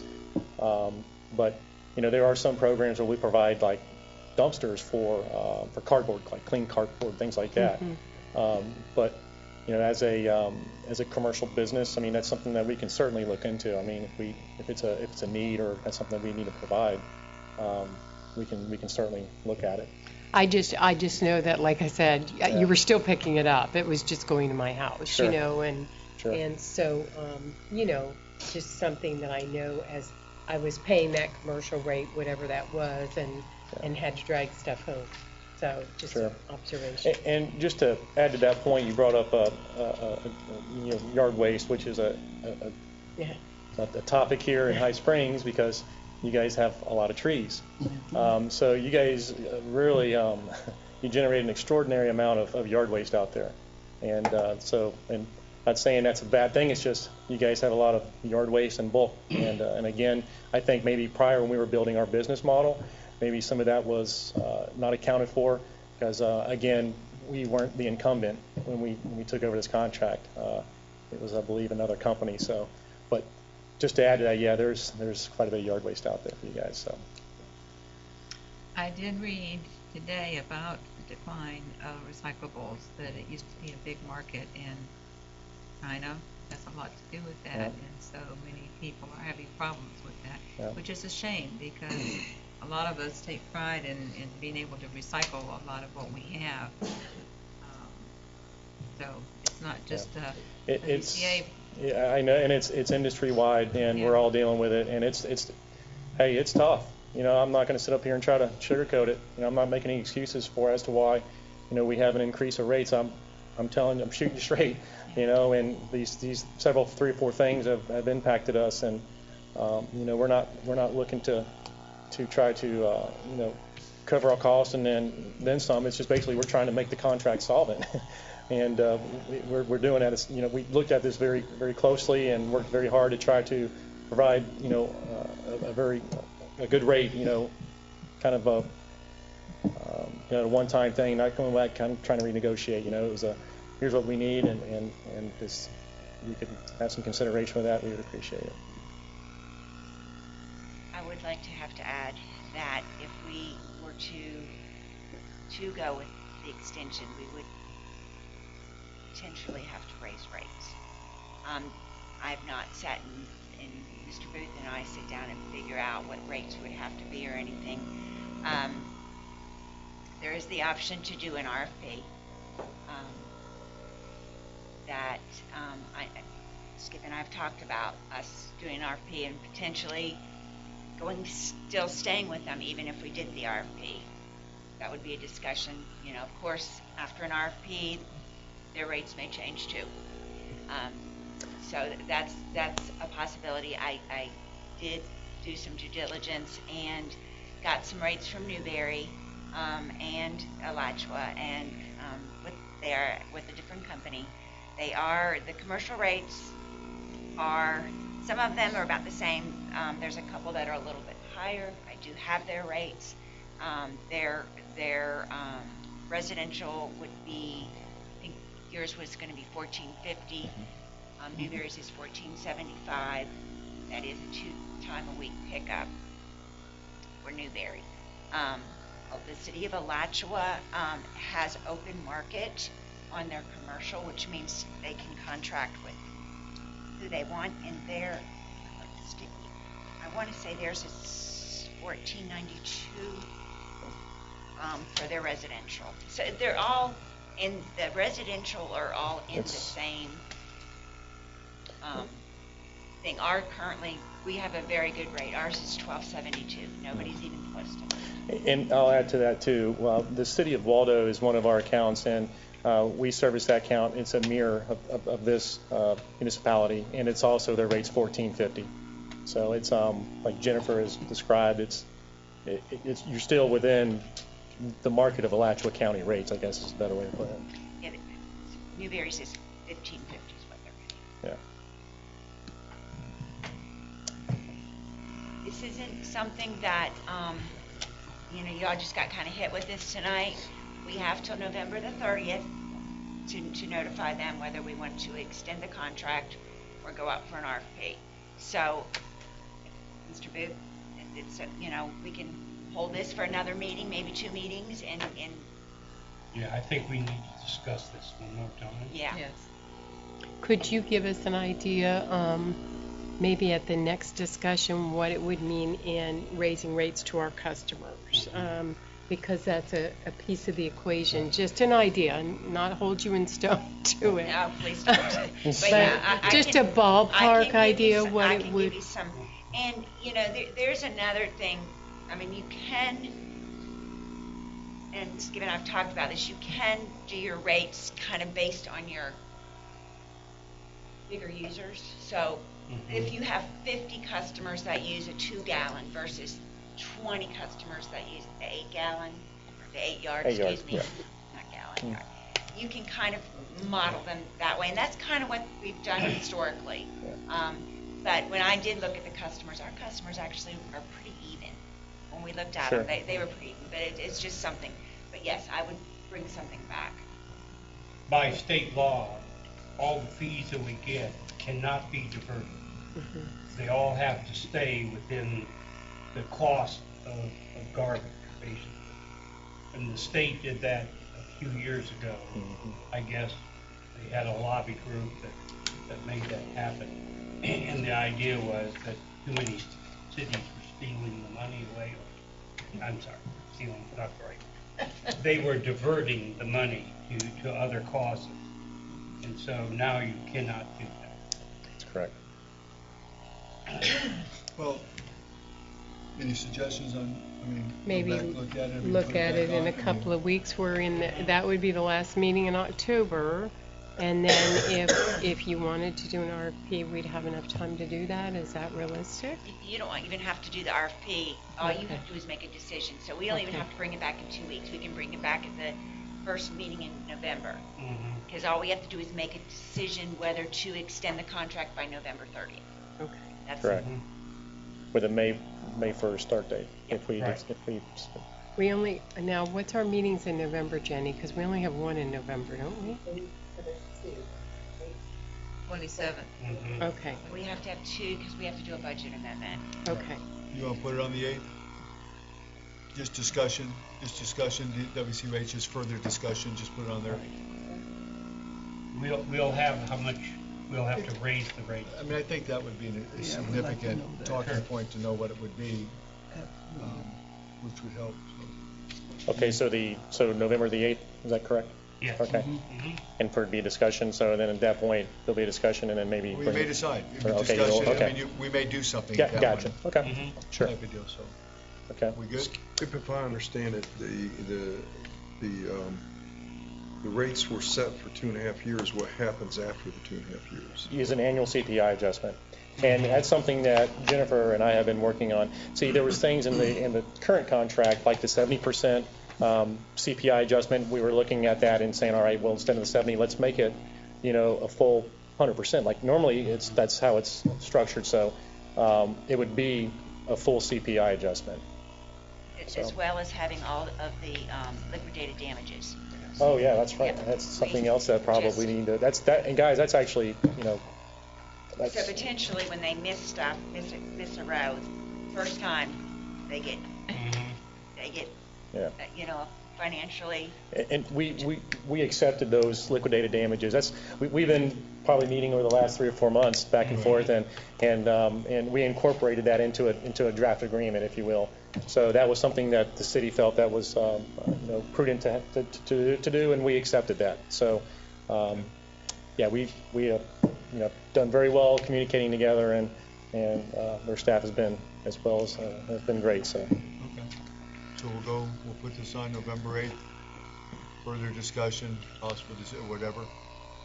I will say I've had a lot less complaints lately, so you've stepped your game up. I haven't. Sure. That's good to hear. And also, I think earlier Matt Cartier is our new district manager. He is a week new, so he's just getting his boots wet, and he's done a great job for us in our Houston-based market.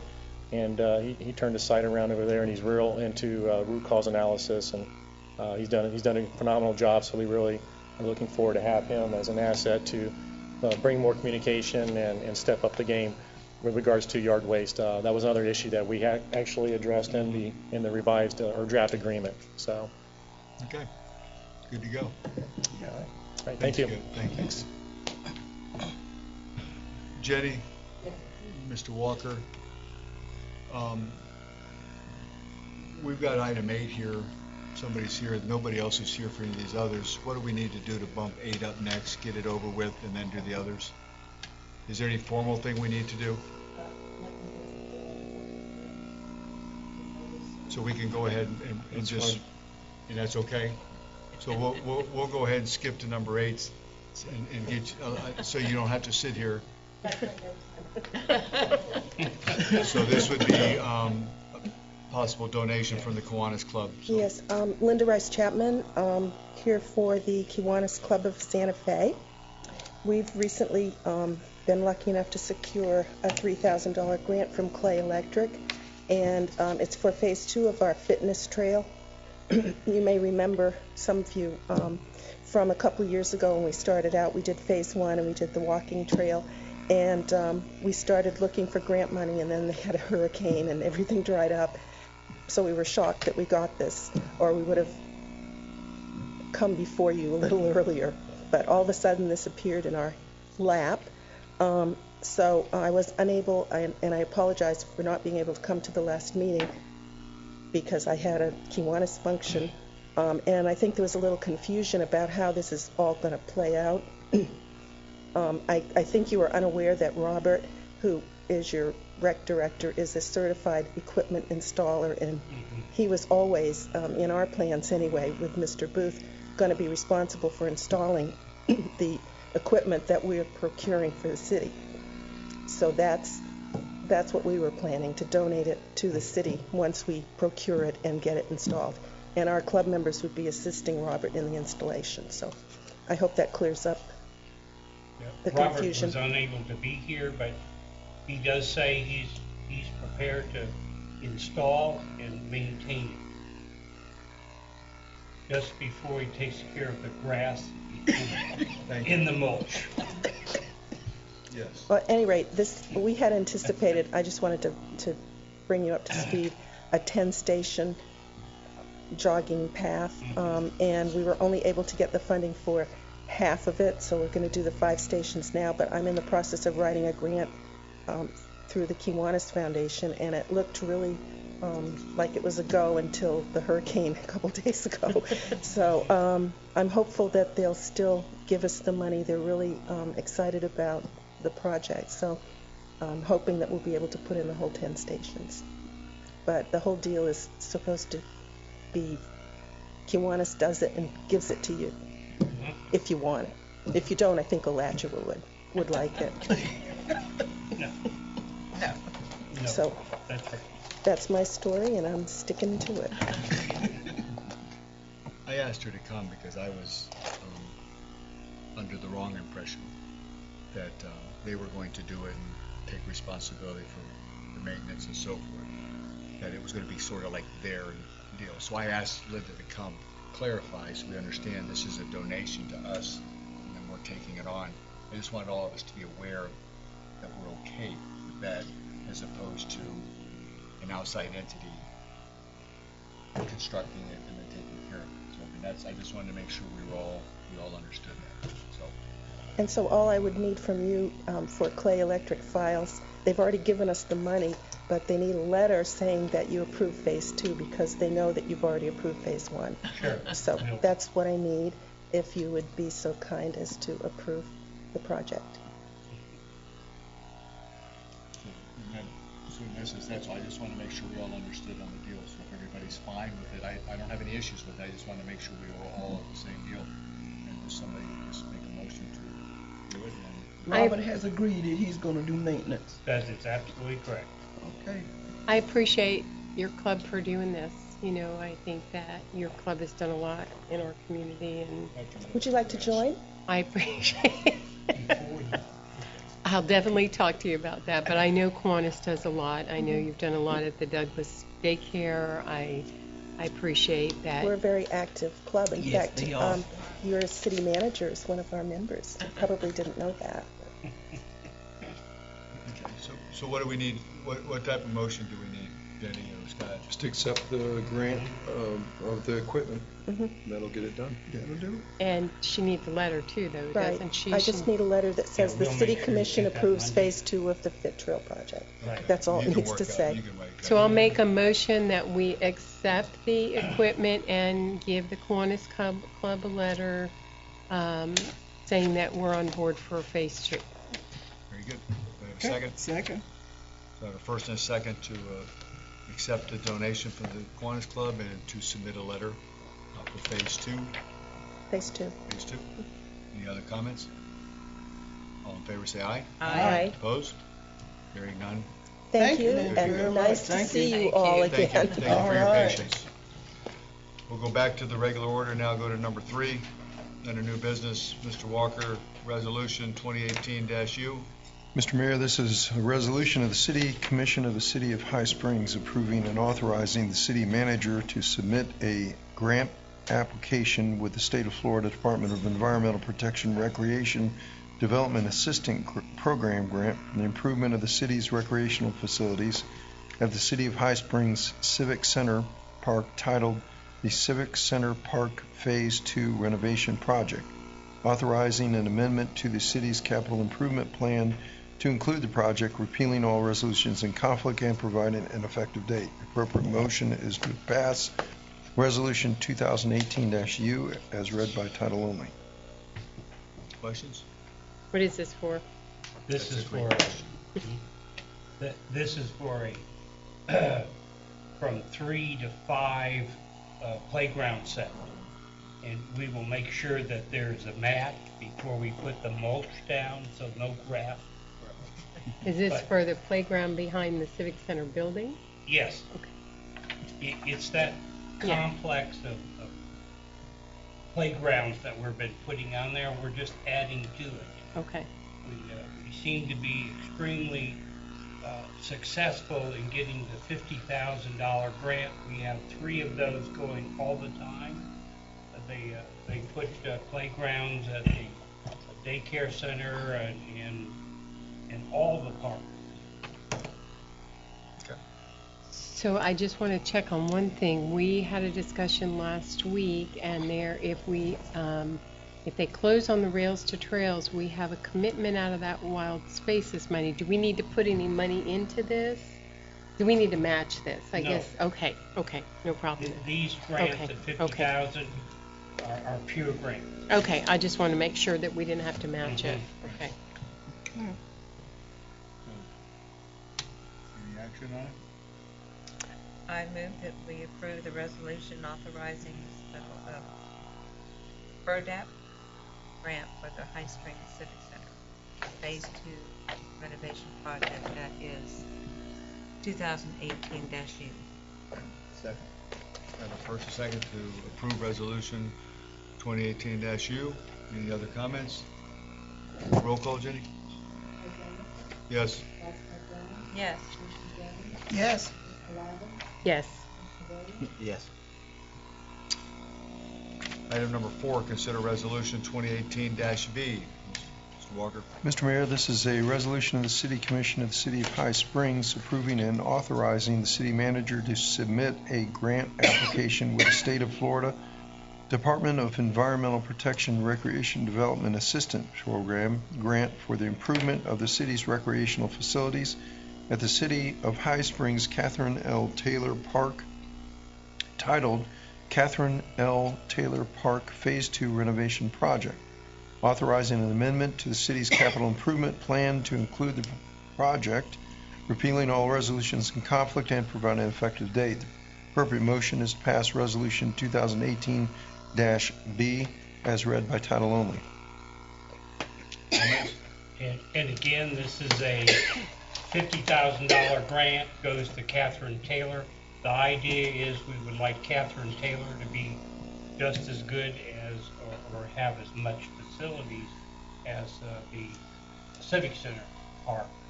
This is an identical, this is just... This is almost identical. Right. But this is not the playground for the daycare center. No, it's already been bought and Okay. could be out there. No, it's not out there. Yeah, I didn't see. I was driving around this weekend. I didn't see it. I thought he had it out. Yeah, I know he got it. Okay. But this is for the other area, the playground, the public use area. Now, those playgrounds, when they come, because they're from 3 to 5, have to be inspected by the state. Right. They have a special inspection process if you have for young kids. But that young kid one's going to be in the fenced area by It will. and this is the public use area. That is correct. Any other comments? Make a motion that we approve resolution 2018-B. Second. I have a first and a second to approve resolution 2018-B. Any other comments? Mr. Booth got that pen going. Yes, ma'am. Roll call, Jenny? Yes. Yes. Yes. Yes. Yes. That's 5-0. Next item, discuss and consider the adoption of an interlocal agreement between the High Springs CRA and the High Springs Police Department. And again, this is to hire police officers for those events that they have. And I think you... Same thing for the CRA we just did, right? You just did, yes. Right. So, same, I mean, it's the same deal. So any comments or anything like on that one? Everybody's in agreement? Yeah. All right. We better be. I think the CRA was in favor of it, so I don't think we've actually changed All right. it. I'll make a motion that we approve the interlocal agreement for the provision of enhanced police services within the High Springs CRA. Second. I got 2 seconds. That's it. So I have a first and a second to approve the interlocal agreement between the police department and CRA. Any other comments? All in favor, say aye. Aye. Opposed? None. You're in business, Chief. Number 6, discussion of investments in Florida Trust. Well, the finance director has found a way of getting a couple more percent from the money that we have in reserve. And so it's with the Florida Trust, so it's almost as good as being with the treasurer and better than being in a bank. And we get 2 more percent. I think we're only getting 1 now. It would actually, it's very interesting. We're getting like .008. Yeah. Well, all the money for the city is in Ameris Bank. I got a visit today from Ameris Bank, and they said now all of a sudden they'll give us 2%. Oh. Really? Yes. They've given us point. So literally, the one fund has $575,000. That's our restricted fund. Mm-hmm. On average, we get $39. $39 a month, where that should be $390. So I know I brought this to you, but I also want you all to know that Ameris Bank did give us proposed a 2% as well. So I wanted to give you that. The money that Mr. Booth and I were talking about would be, we have the restricted money that we put in, $75,000 a month, a year until we get to $1 million. And then we also have a restricted fund for the last bond payment, which currently has about $450,000. We will put in another $30,000 over the next 10 months, and then that will no longer have to move money to that restricted. We will fully fund the last bond payment. So those 2 funds were the ones that I was talking about. So that's about $1 million. now, like I said, now that Ameris has come up, it will be your decision. Florida Trust has been trying to get us for the last couple of years. She comes and sees me. I can tell you that the city of Newberry is a member, and the county has, Alachua County. You listen, Yeah. So But I they're would not, like to get a better rate of return, where you guys decide that you want to put the money is your decision, but if we had the 2% of the $1 million, well, you know what 2% of $1 million is, $20,000. We probably got 2,000 over the last year. So, and this, the fund one is not insured. When I read through these documents, it's not insured. correct, but it does fall under. I mean, that's why I put it all in there. But even Mr. Walker, correct me if I'm wrong. Even in a bank only will fund you up to $250 per account. Am I correct in stating? You're beyond me on that one. It used to be $100,000, and then when Yeah. 9/11 came around, they did bump it to $250. So there is with government money, there's some additional catches. And if you want me to, I can actually have Florida Trust come and discuss this if that would make you feel more comfortable, or you can get the 2% at Ameris. Ameris has done a lot in our community, and I think, if they can meet what you can get at the other place. We'll negotiate How long? till the next meeting. Till we say, oh, no. Well, now, Florida Trust it's not fixed, so it's always, you can look at the historical, it always has done better than the average. So if you look at what I handed out, you can see there is the graph that shows, there's a line graph in here that shows how they've done. Day-to-day total is 0.19. You've got a day-to-day total return of 0.18. Probably more important is if we can draw the money out anytime we want, in case there's an emergency. That you can, I mean, yes, we can call them at 11, up to 11 o'clock and have our money by 1 o'clock with no fees. Then they would drink. The trust. In the trust, yes. But we can't do that with Ameris. We could go get our money, yes, because Okay. they're local, so we could. So that, as far as actually physically getting, there's no barrier to the trust not being able to get instant money or instant cash. So that doesn't seem to be a advantage to one or the other. They're pretty much the same. From what you're Except saying. for I will say this, I do know about the trust, is historically, they have had a better rate of return at national average, and they don't come in and say, oh, by the way, we're taking your 2% back. Ameris is fixed. Now, how long that'll keep it fixed, they didn't tell me. Could you ask them? Could you ask them? She just said, for now. Okay. They have a new manager there that really isn't new, she's in Lake City. They haven't hired the Lake City person, so this person just came today to meet with us. I think they've hired her, but she's just not reported here She's yet. not in the office. Yeah. Right, yeah, so the trust is variable, so it's going to fluctuate. So anytime you have fixed, for the most part, it can move, they can fix it for a period of time, like say 18 months.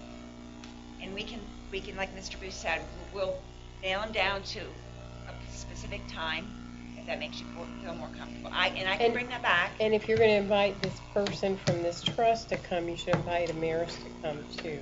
Well, I'm just saying, if you had questions, I would not do one without the other. Okay, thank you.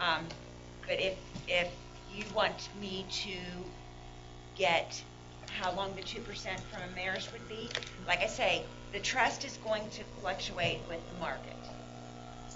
So it's always going to be what the market, whereas Ameris may be 2% for, like I said, 18 months or whatever, and then it may go back to 0.008. That's what it's been since I've been here, and I'm sure before that. Yeah, we need to check that.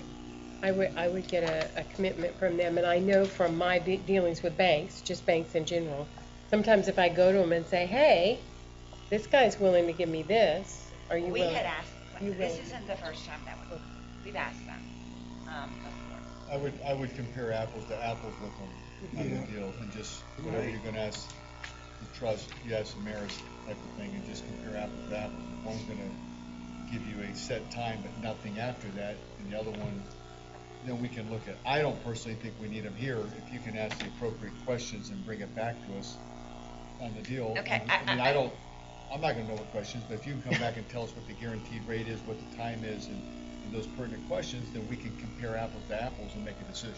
Okay. It probably will not be at this next meeting, as I'm in training all next week, so I won't have an opportunity to. So we'll do it. Is that all right? First week. First week in November. Did she increase you to 2% today? Today. Good. Okay, so at least we're getting the 2%. We don't have to rush. Yeah, but it just is. Okay. We get 2% while we think about it. Yeah. I mean, I would say, Jen, just the pertinent questions on the deal, if you're going to invest, I mean, I want to know what the long term is, how long is the rate, you know, those type of things. Don't tell me it's for now and then 6 months from now. I mean, we need something, and I think the trust, obviously, obviously, they're going to be a little bit more towards the investment part of it. That's more of their game. That's their expertise. That's more their game. That is their expertise. I mean, anytime you know. Well, let's just bring this up and let's compare apples to apples. Okay. Okay. All right. Thank you. Discuss and consider upgrade of Springbrook software. Okay. So 3.5 years ago, I believe, was the last time we upgraded Springbrook. Cost us $45,000. Maybe even 50. Was it 45 or 50? With the meters, the new meters that we've switched to, the interface we need to be upgraded, and they have agreed to update us to the newest version for $4,452. That money is sitting in the water fund contingency, but Mr. Booth wanted me to bring it here because it is contingency. It is not earmarked, but the water fund does have the money in contingency, and that's where we would like to use it from. Doing a cost-benefit analysis, because the new meters and our employees can simply drive by them and pick it up, we can use them in other places rather than have them spend so much time reading the meters. So $3,000 is really minor. And this will be interfaced with those new meters that David's looking at. Good for them. And then it also gives every other, so our general ledger, payroll, all of that upgrades at the same time, so it's just nice. Okay. So this includes training also? We don't. You need no We training? don't need training. And we've already done Springbrook. We know it. We So don't you need know it. training. So with the upgrade won't be nothing different, just Not a better if we operating system. need it, they will give it to us. But It's not something brand new. no, it's just it's Just like do you have an Apple phone? It's like a new version. It's like yeah, I'm sure you do. Yeah. It's when you get upgrade to your phone, something like that. You still know how to use your phone. It's just, oh, I didn't know it could do that. You with me? I also, this is electronic, so I want to make sure that I was bad, but I'm better than you. you guys are okay with me electronically signing this, but Mr. Booth would actually physically sign the purchase order. As you can see, it came to my email with my name on it. I just want to make sure that you guys see that. Yeah, it was in the packet. He's got a hand But sign. he'll hand sign the purchase order. Right. Yeah, because it's under the $5,000. Correct. Okay. Good deal. You need upgrades. I need a vote. So we need a motion to purchase the upgrade. All right, I will make a motion that we spend what's required to upgrade, what is it called? Springbrook Professional Services. Okay. Do you have a second? Second. Got a first and a second to purchase the upgrade in Springbrook software. Any other questions, comments? All in favor say aye. Aye. Opposed? Hearing none, passes. We jump to number 9. And she's here with bated breath and waiting. I can see it. Yes. Consider appointing Christina Wright as the non-voting delegate to the North Central Florida Regional Planning Council. Mr. Booth? Yes, it was Bill, and Bill would like to opt out. And Christina, who is single and needs to eat a meal. And I understand. With friendly people. With friendly people, and I understand that they serve more than just fried chicken and mashed potatoes. So. But it is a good meal, and we need a representative, and she is in that field. Right. So it just makes sense. No brainer. All right. Do we need to vote on that? You're anxiously awaiting this, right? Okay. Okay. So we would need a vote. Yes. So a motion to approve Christina. All right, and then I'll make a motion that we approve Christina for the Central Florida Regional Planning Council. I'll second. Have a first and a second to appoint Christina Wright as the non-voting delegate to the North Central Florida Regional Planning Council. Any other comments? Hearing none, all in favor say aye. Aye. Opposed? Congratulations, Christina. Yes. You got another hat. And it is a good deal. I agree. At this point in time, City Attorney report, Mr. Walker. Mr. Mayor, happy to report this. Your High Springs native, Chuck Clemens, our representative in this area, has been instrumental in helping secure a $10,000 grant. He's been working on this over the last week or so. We've been in contact with Jennifer about it. First it started off that there was going to be money moved into an account, and we were going to take the stocks and we were going to establish an account so that the individual is making an anonymous donation would not be taxed on the money, and of course we would use the stocks, and then we would not necessarily be taxed because we would be receiving the donation. Turns out that they're going to just give us a check for the $10,000. Chuck's been contacting us, how does it get made out and what do we do and that sort of thing, but we're going to get $10,000, and it's for our police dog training. So that's in motion, and Chuck's been texting me tonight saying it's happening, and Chuck's getting the check collected and cut for the city of High Springs. And I don't know if the individual will remain anonymous, but regardless, a big thank you to Chuck Clemens for that, number one, and number two to the anonymous donor. And I know Chief and Deputy Chief are going to be very happy with that donation, so that's happening. Second thing is, and I think you may have seen on your email, our manager has responded to me as well on the Oak Ridge resolution of the existing houses that have been sitting there and need to get fixed up. Julie Name has responded to me and said she has some questions about the agreement. I'll go over those probably early next week with her. We told her that we're going to try to put that on the October 25th meeting if everybody's in unison and moving forward. And there's a couple of things that I need to clear up with her.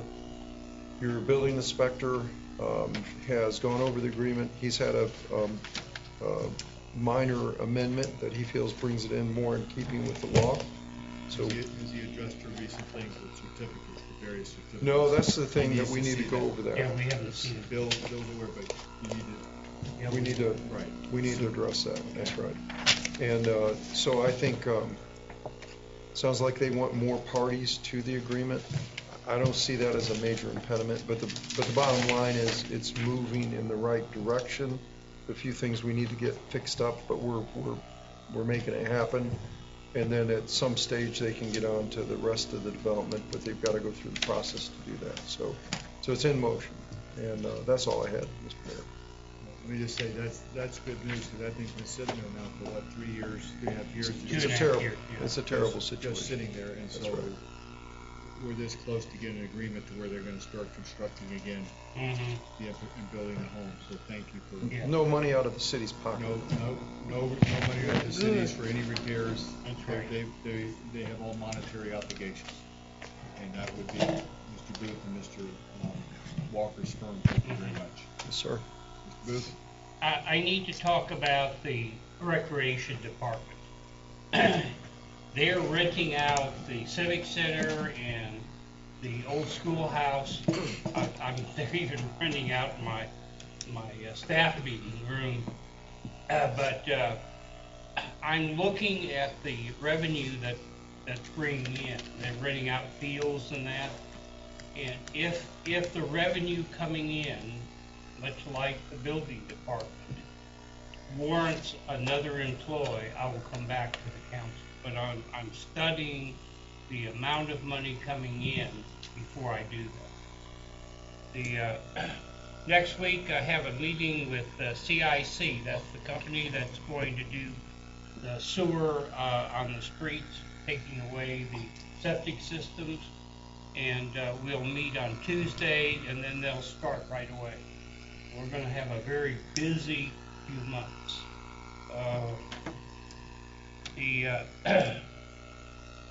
There will be, at the first part of November, we're going to have a meeting with Midtower, myself, about the sewer plant expansion. Expansion. Or extension, you call it.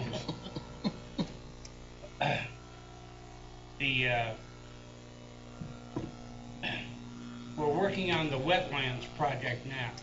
We've done a ground radar of that whole area. We found some flaws in the ground, and we're going to do some boring, and that'll happen next week. And from there, then we'll move on. Don't see it as a major problem, but we need to make sure that it doesn't fall in.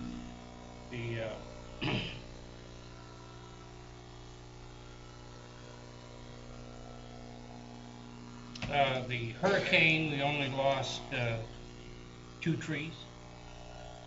So and those have all been taken care of. And you bet. We have and I took it down today to the regional planning group, is that we have an annexation of 51 acres. It is just west of Citizen Hills, and they're going to develop that. So, and that of course will be on sewer and water. So again, we are definitely growing. And I will allow my good council member to talk about farm share. That's it. So that would be you? He's a good councilman. Thank you. Gloria, do you want to go ahead? Byron, why don't you go ahead, since he gave you the intro, we'll let you go first, and then we'll jump down to Nancy. Okay. As I say, on this Saturday, we're having farm share. The truck will arrive at 7 a.m. So those that volunteer, please be out there to help set up and unload the truck. And everything starts at 8:30 a.m. So all the food is gone. Right. Tables the same place. So yeah. Out. They'll be drive through and. Anything else? All right. And also, October 21st to November the 3rd, I'll be on vacation, well-deserved vacation. I've been at that point of burnout stage, so it's time to take a vacation. I get cranky when I noticed. So next meeting I won't be in for the next meeting. So when are you going, the 21st? Okay. I won't be here the 25th. That leaves 3. So whatever's on there, we need to make sure the 3 are there. I'm out of town. I can't be here, so the 25th. Okay. Gloria. Okay. Then do whatever you think on the agenda as far as. Yes. That's a very good point. Yes, we will. Did you hear that? Yes, sir. Yeah. Actually, it's the three women who I don't have a choice. Of my wedding anniversary on the 24th. Oh, So you get the gotta point. do it. You get the Yeah, point. you get the point. Yeah, I mean, how many years been married? I'll be 40 next year. Okay, so you know. Yeah, I know. Do what you told. She got you trained good. Didn't take her long either, did it? You talked too much this time. You were good. Usually you're quiet. It killed me, man. Nancy. So first off, I want to please tell Robert, thank you for getting a new flag in the Douglas playground. It looks much better. I think I told Robert, maybe I told you, when I was over there at a function one day in Douglas and Catherine Taylor, but also at Civic Center, the trash cans we have are not user-friendly to small children. The reason the trash ends up on the ground is because they can't reach up over and put that stuff in the hole. And so I see that with the small kids, and so like looking at maybe putting some alternate type trash cans that would be like a 4 or 5 year old over in Catherine Taylor. There's a lot of small children that play over there, and they do. I watch them try to put the stuff in there, but they can't reach it. And so, not to replace all of them, but maybe put a couple user friendly in each park for smaller children to be able to. Or steps. Yeah, there you go. You could put steps. That would be a great we'll get idea. smaller Then kids. they'll fall, and then we'll have a liability. Yeah. Thank you. Thank you. Yeah. So, and then the trees, when will that contract go out, or when will David be looking at trying to do something with the trees? Right.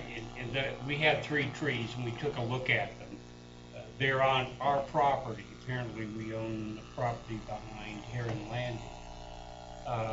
We're going to cut those down and take care of them in a week. Okay. You're not going to contract it out? No, we're not going to contract it. Okay. It will just go to another 3 trees instead of that, but we'll just cut those down. Okay, and the trees, like I know he's had a list for a while, and there's money in the budget for that. Is that going to go out to contract? It is, but apparently most of the people went down to the Panhandle that do tree cutting and all that. So tree work, okay. Yeah, we're looking for somebody just to cut those 3 trees. Okay, all right, thank you. Gloria? You talking about the tree fillers going down to the Panhandle? When I was on my way out here today, they had a row of trucks up at Duke Energy, and they were all getting ready to pull out. You could see them pull out one right after. So I said they on their way to go help out too. They have asked our fire department to send a small crew there, but they put them on hold because it's so dangerous right now. They're not letting anybody. Are we still on schedule to begin the paving on the far end of Railroad Avenue? We are. In fact, tomorrow they're moving a whole pile of that rock, and so they're really getting into it. Very good. But they have surveyed it. If you ride through there, they got the survey sticks out. Okay. We are putting signs that say no trucks because, trucks over 5 tons. Because we have a feeling that we'll have a lot of trucks. And we actually have an ordinance that prohibits them from driving on the road. Well, I hear you when you say that, Mr. Booth. But there's a sign right up there about me being up there for years. And they come down that road like they on the Autobahn. There is the gentleman right over there. Well, you guys do know that. Oh, I'm telling you. All right, that's it. Yes, ma'am. No, I just want to comment that the First Friday thing was very good. People went out there, it was really, really cool. So I thoroughly enjoyed it. Enough said. Nothing else? Take a motion. I'll make a motion that we adjourn. We're out of here. You go. Was I right? 9 o'clock. I should have been in bed.